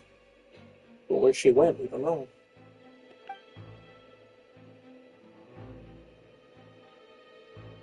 There's no exit. What's wrong, Traveler? Are you still having trouble figuring things out? I see how it is. So this was all just a bluff. And here I thought you had something to show for it. But it seems you're still far from the truth. Look, since we're at a dead end, why not consider a different track? Just like the trick as it transpired, the end result must have been utterly different from the magician's initial design. If only we knew how Halsey disappeared. Well, that would be nice, but the tunnel only has 3 exits, and none of them seem very likely. And it's not like this is a magic trick where you can just make a real live person disappear. You know, like you did from that water tank, Lynette. Excuse my interruption, dear opponents, but do you not see that the crowd is growing impatient? There is no greater sin in this opera house than an awkward delay in the performance.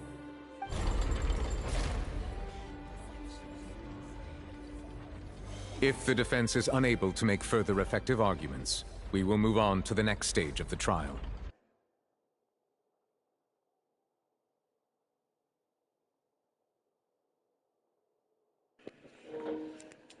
So there was a story before we got here, up to this point in the game, about a legend where people will return to the sea, they'll just like dissipate into the sea. So what if the water was the lady?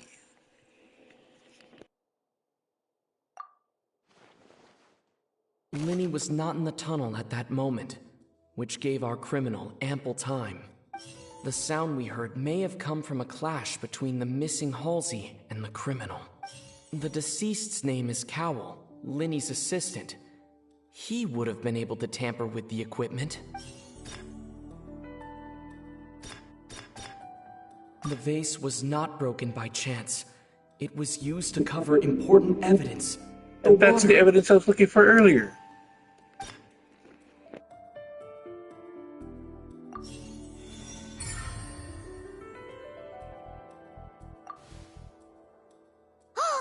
Paimon gets it! It all comes together if Halsey disappeared instead of being kidnapped. Lynette escaped from the water tank, vanishing gradually and leaving only clothes behind. If there's a similar method where a person could be transformed into water... Oh, just a moment, please. I do hope you know how preposterous you sound at the moment. How could a person ever be transformed into water? This is reality we're talking about here, not some magic trick. Must we really? I should think that of anyone. Your friend Linny already knows this truth very well. Magic tricks are ultimately just illusions and misdirection. But Halsey's disappearance is very real. We're talking about 2 completely different things. Even so, I trust the Traveler's judgment. The truth must be out there somewhere. Perhaps some new line of reasoning may open if we try to gather all the focal points that don't make sense. Since Cal was the deceased, we haven't placed much attention on him. But given that we aren't making much progress with the case, it wouldn't hurt to have a look at his belongings, would it? People really do come up with all sorts of harebrained schemes when at the end of their rope. The way I see it, your suggestion that we broaden the scope of our investigation is nothing but a tactic for stalling the trial. Nevertheless, I believe that this is a reasonable request on the part of an attorney. Since the trial does indeed appear to be at an impasse, I believe that additional evidence may help us make more progress. Guards, please step into the lounge and examine the personal effects of the deceased, Cowell. We are still examining the items, but we have already made critical progress that we feel must be shared with everyone post-haste. We discovered several test tubes of fluid within Cowell's baggage, each labeled separately. The notebook in his backpack claims that these fluids are water from the primordial sea. The primordial sea? The note's contents also indicate that Cowell belonged to an organization that sells illegal drugs and that he had an accomplice. The notebook has many entries concerning safe usage of these fluids, in which the keyword dissolve appears many times. One of these tubes was labeled Opera Epiclese, along with yesterday's date. It is empty. The notes also state that these dissolution properties work exclusively on people from Fontaine. It's likely that Halsey was chosen as some sort of test subject. As such, we believe that the defense's hypothesis is, in fact, supported by sufficient evidence. You've got to be kidding! People dissolving into water? Could something so ridiculous actually be true? Wait a moment. This reminds me of a certain prophecy, but it's just a coincidence, isn't it? Huh. If people can become water, does that mean that the water tank's real use was as a means to hide water stains? And if Cowell was targeting that girl... Wait just a minute. Could that mean... You two, with me, quick! Demoiselle, wait! What about your partners? Let's go. Just trust me. Order! Order! It is undeniable that further examination of the deceased's personal effects has yielded some surprising results, but we cannot yet verify the veracity of these clues. Still, let us assume that these clues are indeed authentic, albeit with the understanding that Ms. Halsey has yet to be found. Guards, please continue examining the items along these lines. Mr. Linney, it appears your hypothesis is supported by the evidence, so please continue speaking. Of course. Thank you, Your Honor. If we uphold this hypothesis, I believe that many of this case's seemingly unrelated clues can be connected together. Right! Like the metal heart! That one didn't make sense at all. Let's think about this. Cowell's methods must have something to do with that water from the primordial sea.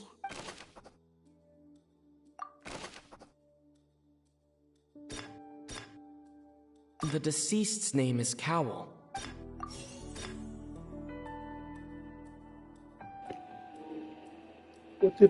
What item did the culprit use to control the timing of the solution?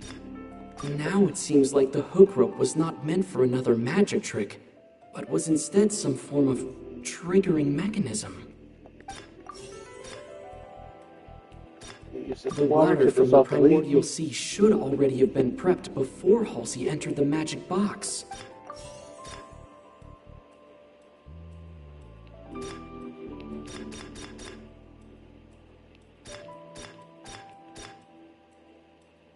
Lynette was in the magic box on stage the entire time.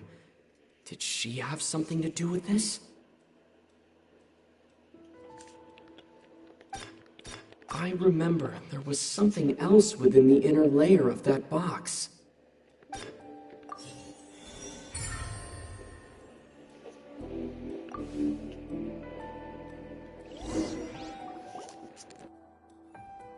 Ahem! It's Ace Detective Paimon's time to shine again! In the original plan, Cowell would tamper with the water tank rope and the number selector securing his target. When the magic box containing Halsey was lowered, the metal hook would retract gradually and pierce the balloon at the top of the box. When the balloon attached to the box popped, the water from the primordial seed inside it would pour down and dissolve Halsey. Afterward, Cowl would enter the tunnel and break the flower vase to conceal the water inside the tunnel, with the remaining evidence being covered up by the water tank on stage. But he encountered something unexpected in the tunnel and wound up being fatally hit by the same water tank he meant to use to cover his tracks. Huh. That does make sense. That actually links together a lot of the more confusing pieces of evidence.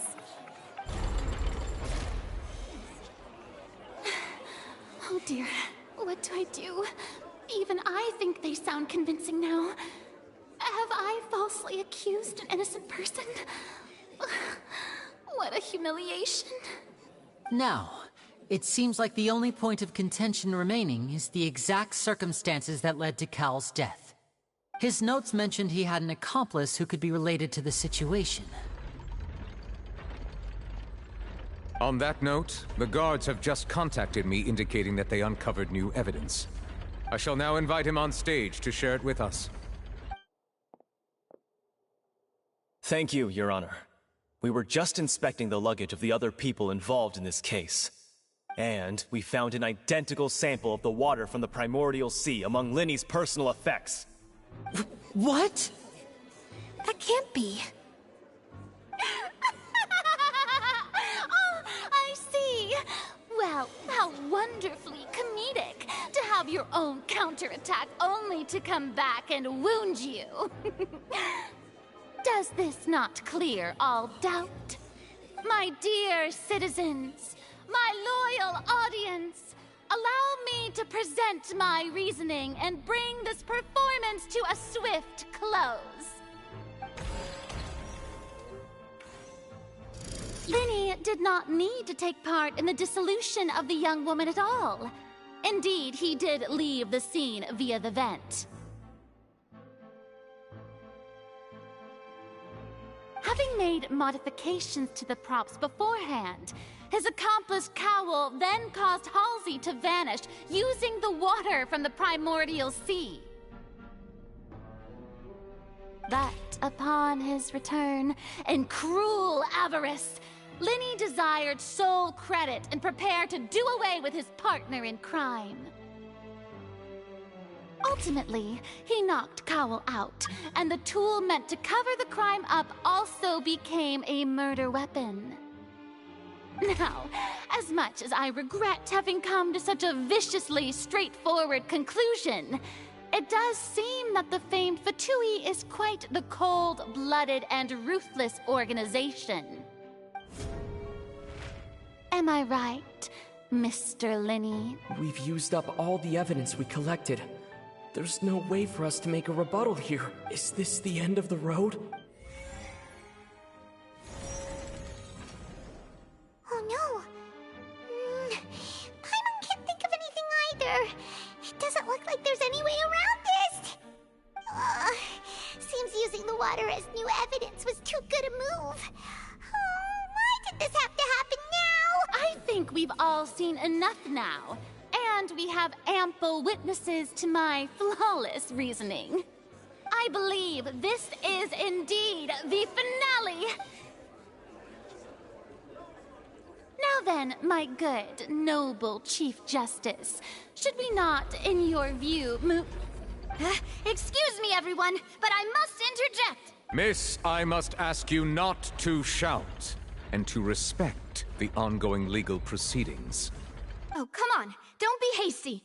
I have a good reason for interrupting, you know. Now, would anyone here like to take a little break from all this debate and see a little magic? I'll show you an amazing trick. One that can bring a young woman who has disappeared back in the flesh, right before your very eyes. Please, do the honors, Mr. Linny, if you would be so kind. What in the world is she saying? No offense, miss, but miracles like that are beyond my scope as a magician. Come Come on now, don't be silly.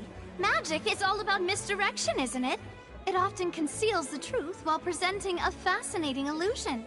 But once everyone believes the illusion, can't magic reveal the truth to them once again? And wouldn't such a trick be the most marvelous finale to today's performance? Come on, Lenny and Lynette. Give it another go. Don't worry. Spina di Rasula has made the necessary arrangements on your behalf. But, as the magic makers and stars of the show, I think I should leave the final performance to you. I understand.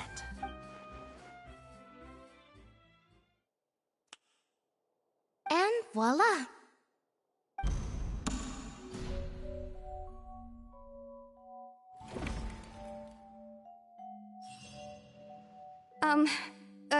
Sorry for the interruption. Wait, isn't that Halsey? So the whole thing about people dissolving wasn't true after all?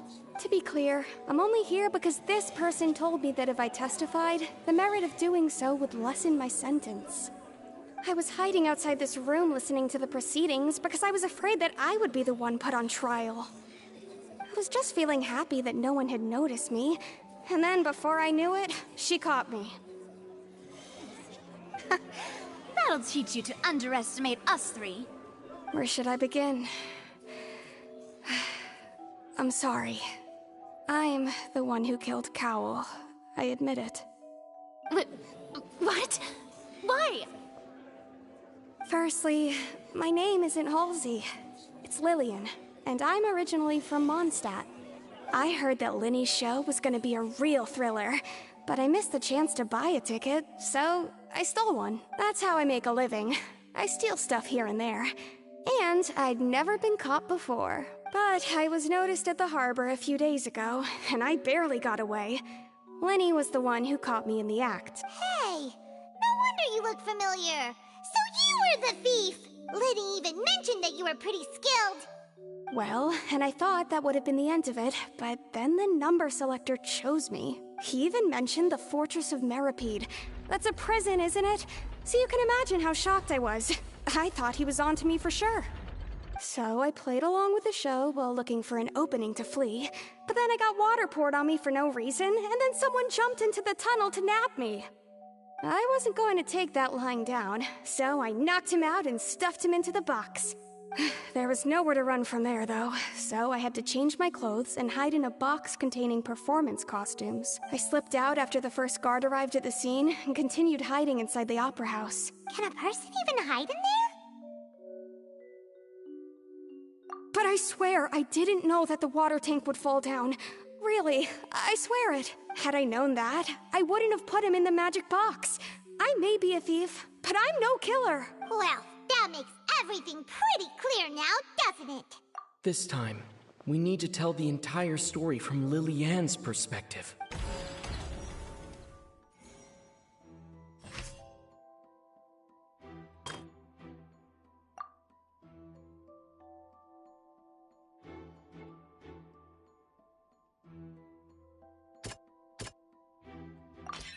The strange sound wasn't from a fight.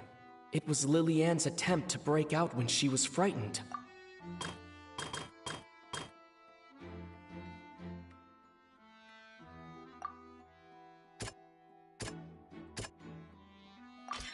The flower vase was not broken to cover anything up, but was smashed during the struggle between Lily-Ann and Cowl.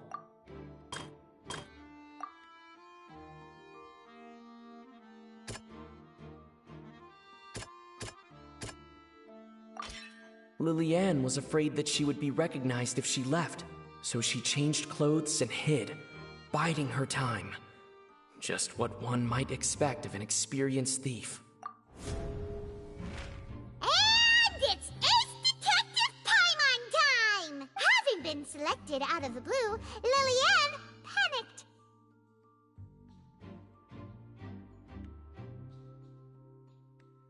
Her panic only intensified after she entered the tunnel and had water poured on her head. So she kicked the door open, producing the thud we all heard. Hearing the commotion, Cowl leapt into the tunnel, only to discover that Lily-Ann had not dissolved. He did not know that Lillian was not from Fontaine, but was a thief who made her way in by stealing a ticket. Mistakenly believing that the water from the primordial sea needed time to take effect, he tried to force Lillian back into the box. The two broke the flower vase during the struggle, but Lillian came out on top, knocking Cowell out and putting him in the box. With no way of escaping, she changed her clothes and hid in the costume trunk until the performance ended.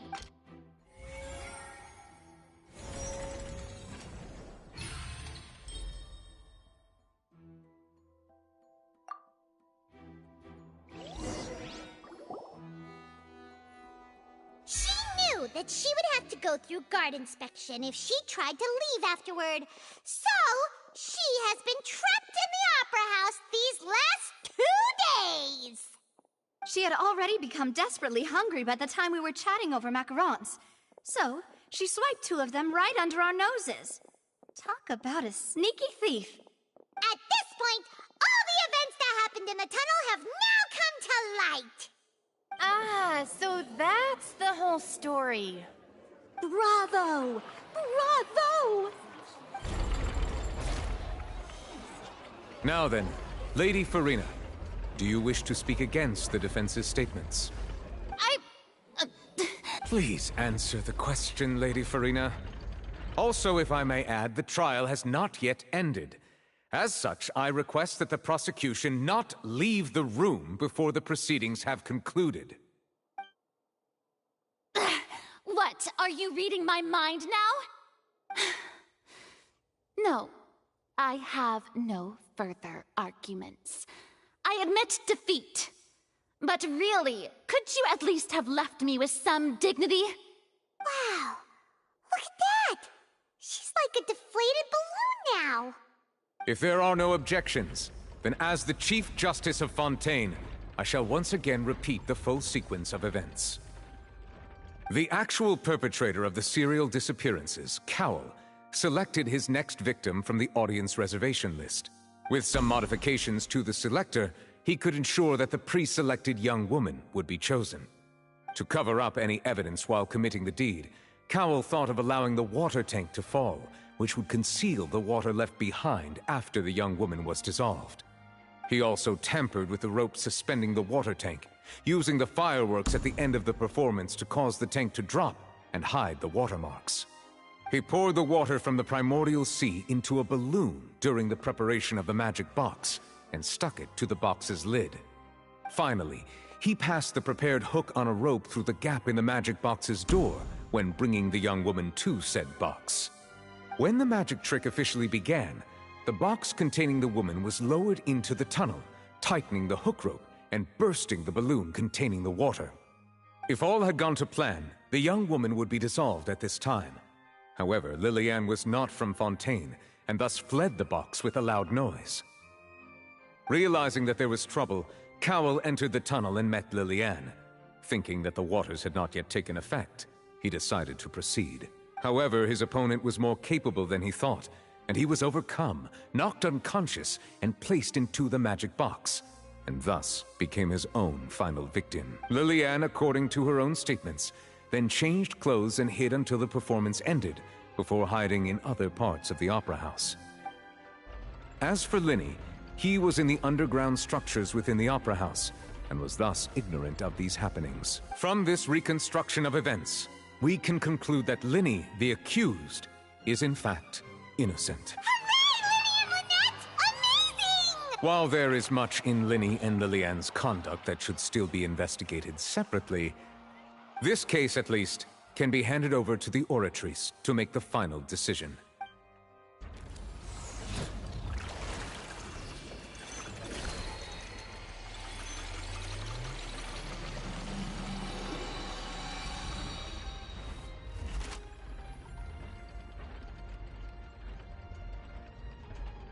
As such, Linny and Lynette are officially declared not guilty.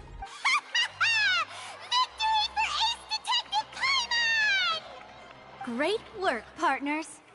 Thank you all. Thank you so much. Next, I think we deserve an explanation, Guard Vaughn. How did you find the water from the primordial sea in Linny's baggage? Right! Your discovery caused me to make a serious mistake, you know. Or was that not a discovery, but false evidence that you dared to bring before this court? I suspect that the accomplice mentioned in Cowell's notes was not Linny, but you, yes? I'm sure you know what you must do to lessen your sentence. Speak quickly! Unless you want to earn yourself a one-way ticket to Coupon Town. I was just following orders. We were supposed to place blame for the serial disappearances onto Linny, and thus cause suspicion to fall on the Fatui. The higher-ups said this was the best opportunity to do so. And now that your plan has fallen through, and the secrets of the water have been revealed, you have become a liability to said higher-ups, yes? Therefore, you would be wise to tell everything you know, and seek the protection of the guards. Yes, I'll tell you everything I know.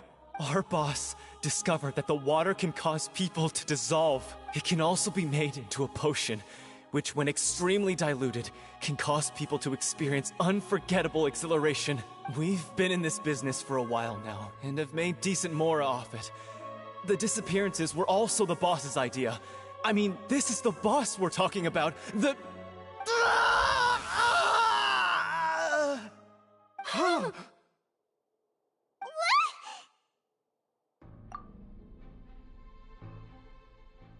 And now he can no longer talk. Such ruthlessness. I shouldn't have expected any less of them. An outrageous act. All present, please submit to inspection immediately.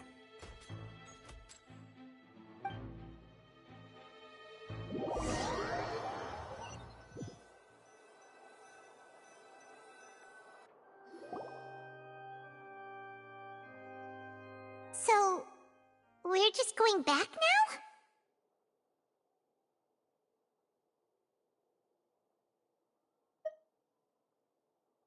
That's true, but... Traveler, Paimon! Please wait. Linny... I know you may not want to speak to me right now. Maybe you don't even want to look at me. But still, let me thank you again for defending me to the end, even after you learned that I'm a member of the Fatui. I guess. But regardless, I'd like the opportunity to set things straight. I didn't approach you with any ulterior motives or ill intent. I've spoken to you as myself, just plain Linny this entire time. As for why I'm a Fatus, it's because the goals of the House of the Hearth align with those of an orphan like me. That's all. That was how Father, who you might know as the Knave, approached recruiting us back then too. The Knave? The one who controls the House of the Hearth? She's your father? That's right. And since we're here, I was wondering, would you mind hearing a story? It's about my past. Back when our parents first died, Lynette and I were left wandering the streets. To survive, I took to surreptitiously observing an older street performer who did magic. It took me several days to figure out how he pulled off his amazing tricks. I took my sister through several streets until we found a crowded corner, and we began to perform magic tricks there. To my surprise, we proved to be pretty popular, and we could at least stop worrying about where our next meal would come from for a time. But I didn't want my sister to remain a street rat together with me forever. Before long, an aristocrat came to me and claimed that he wished to take us in after watching my performances. So you went from orphans to nobility just like that? That was how we felt at first too. As if fate was on our side and we could say goodbye to those painful days. But I gradually discovered that while we were called foster children, he was really after my talent for magic tricks. He would constantly take me to all sorts of banquets to garner attention, which he would then use to expand his social circles. That doesn't seem too bad either. Better than roaming the streets at any rate. It took a while for me to realize just how dark his heart really was. After one particular performance at a banquet, I discovered that Lynette was not on the same return vehicle as me. I waited a long time after we returned home, but she did not come back. I went to that noble's bedroom and asked him about her whereabouts. The answer he gave me was, she caught the eye of the most eminent person at the banquet, so I sent her over as a gift. I mean, you'll be able to perform your magic regardless of who your assistant is, yes? Oh no. So he was gonna... But wouldn't Fontaine's laws deal with such people?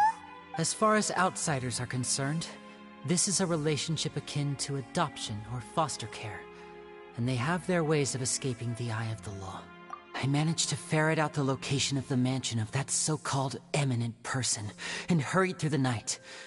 But by the time I leaped over the walls, avoided the guards, and made my way in, all I saw was the moonlit ground covered in blood, and the knave standing there in the darkness. So, she'd already taken care of that guy. That's right. She had rescued my sister before she could come to any harm, and had even discovered several girls hidden in a basement, all of them orphans. Father, the knave, might have seen something in me, and so she made me an offer. The House of the Hearth welcomes you, for your interests align with ours. Here, none will ever betray you. Indeed, betrayal shall never be permitted here. I was hesitant to trust her. I had just been betrayed by nobles. But she was also quick to destroy the noble who had taken us in at first, giving us back our freedom. Oh, so that's how the two of you joined the House of the Hearth. She has her own plans. She has gained permission from the Tsaritsa to first use the Gnosis' power once she obtains it. She plans to use it to find a way to break the prophecy and save Fontaine.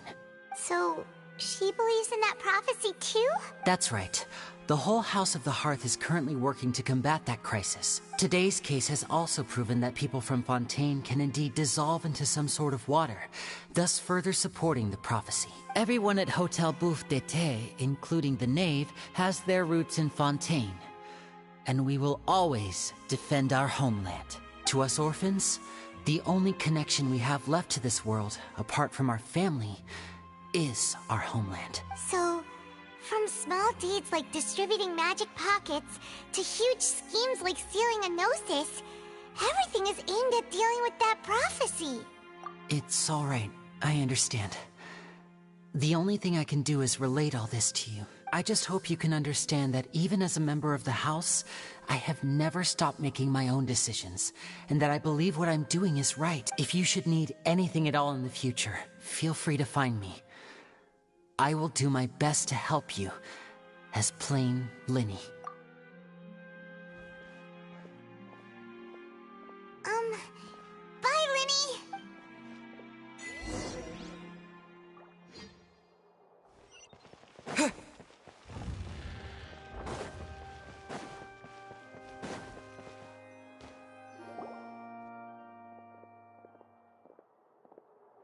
Hey there. What was with the disappearing act you pulled right as the trial ended? Were you looking for us, Navia? Well, this whole thing isn't exactly over, is it? I do feel that we're getting closer to solving the serial disappearances case, though. Don't you think so, too? Huh? What's wrong, my dear partner?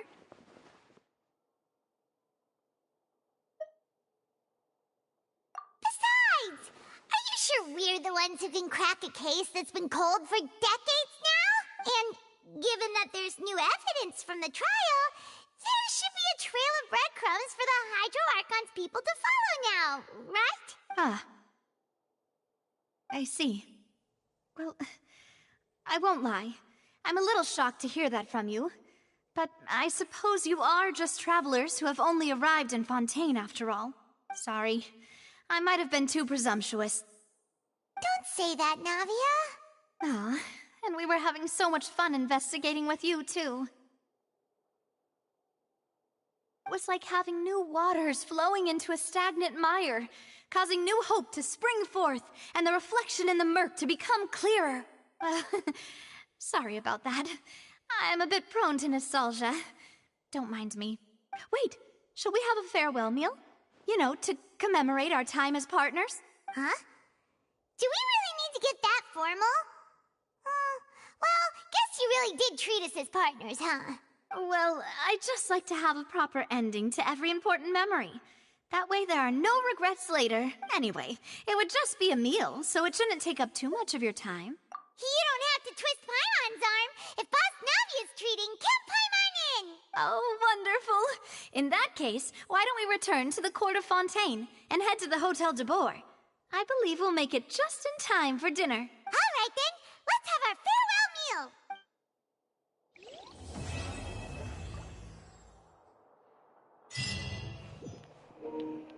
Wow, that was a crazy act. So many twists and turns. I really like Nadia. And I hope I could get her, but I highly doubt it. I got really bad luck on pools. Fact, was it? I did 80 of the blue pools, and I still don't have a gold person, a level 5 person. Let me see. So I saved the rest of my stuff up, but I was using those free blue ones to pull for people. History. Oh wait, I don't think anybody can see it. But yeah, I got 16 pages of nothing but blue stuff. So yeah, I heard that the pity was 80, but even after 80 draws, I still don't have another, aside from the Traveler.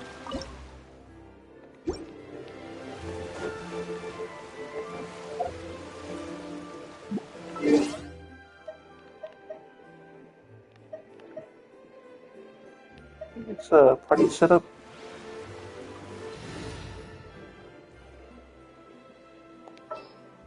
Yeah, see?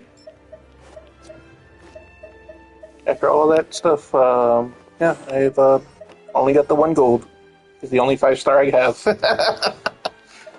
Everybody else is 4.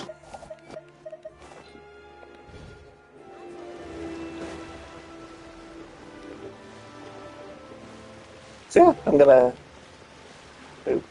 Oh, I think there's also a new event right now. 1 second. Probably try it out before we go.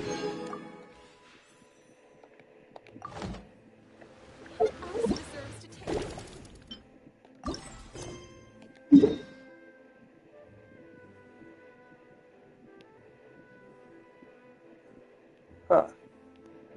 I think this might be the closest. Yeah, I haven't unlocked any of those, so this is my closest. Looks like we have a journey. Sorry.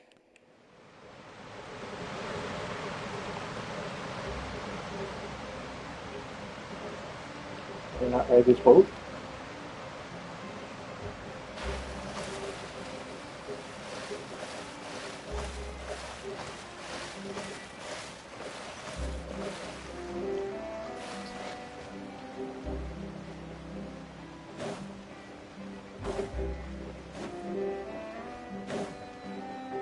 Quite a way to travel.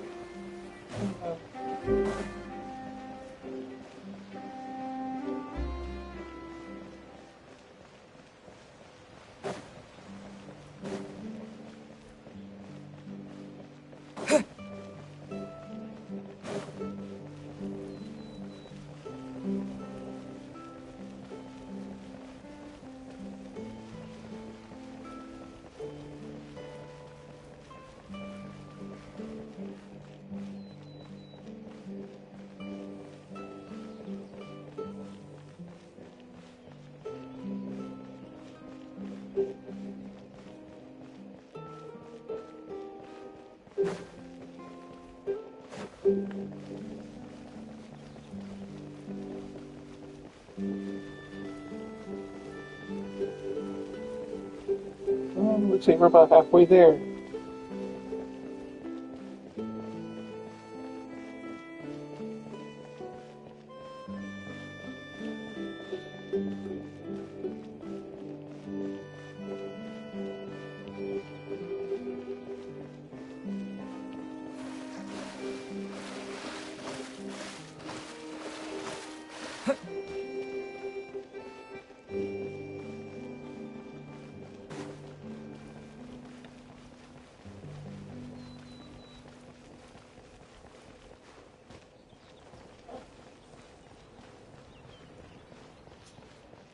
Hmm.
Hmm.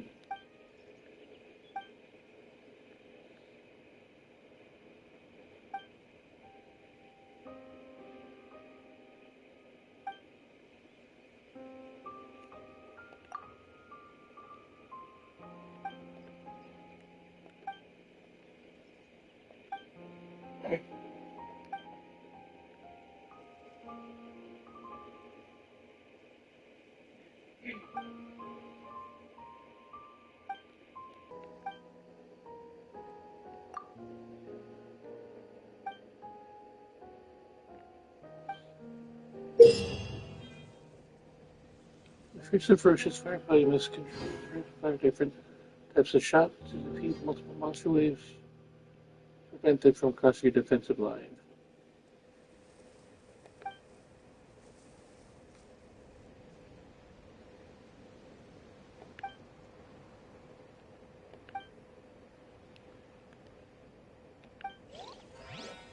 Okay, so where do I go?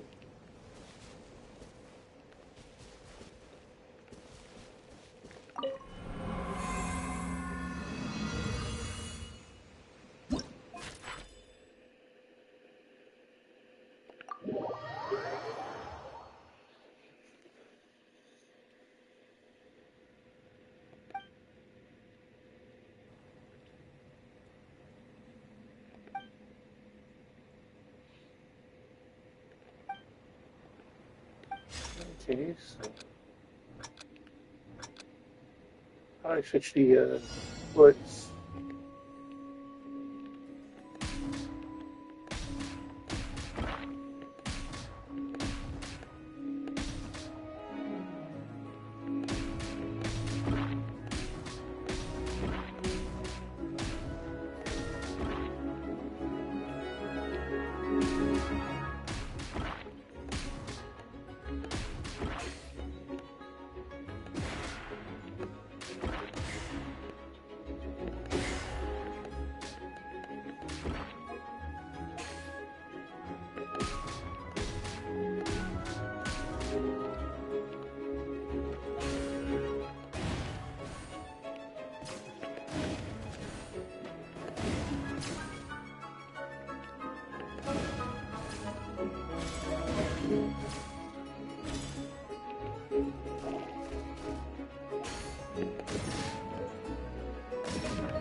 It was pretty fun.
Whee!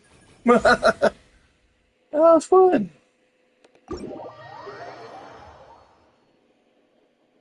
If only I could find a teleporter nearby here.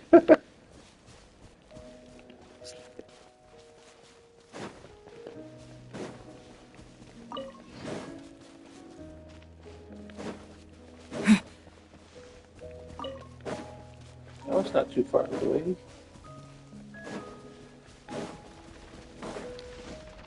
Oh, shoot, robot. Oh, there's...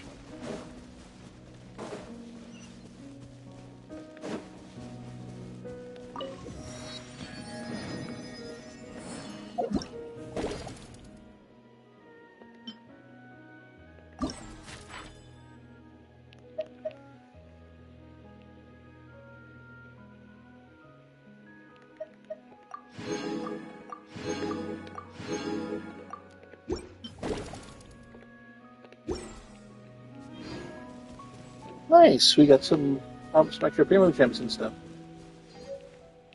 Alright, everybody, I think we're going to call this stream here. Thank you so much for joining me. I hope you guys have a great night.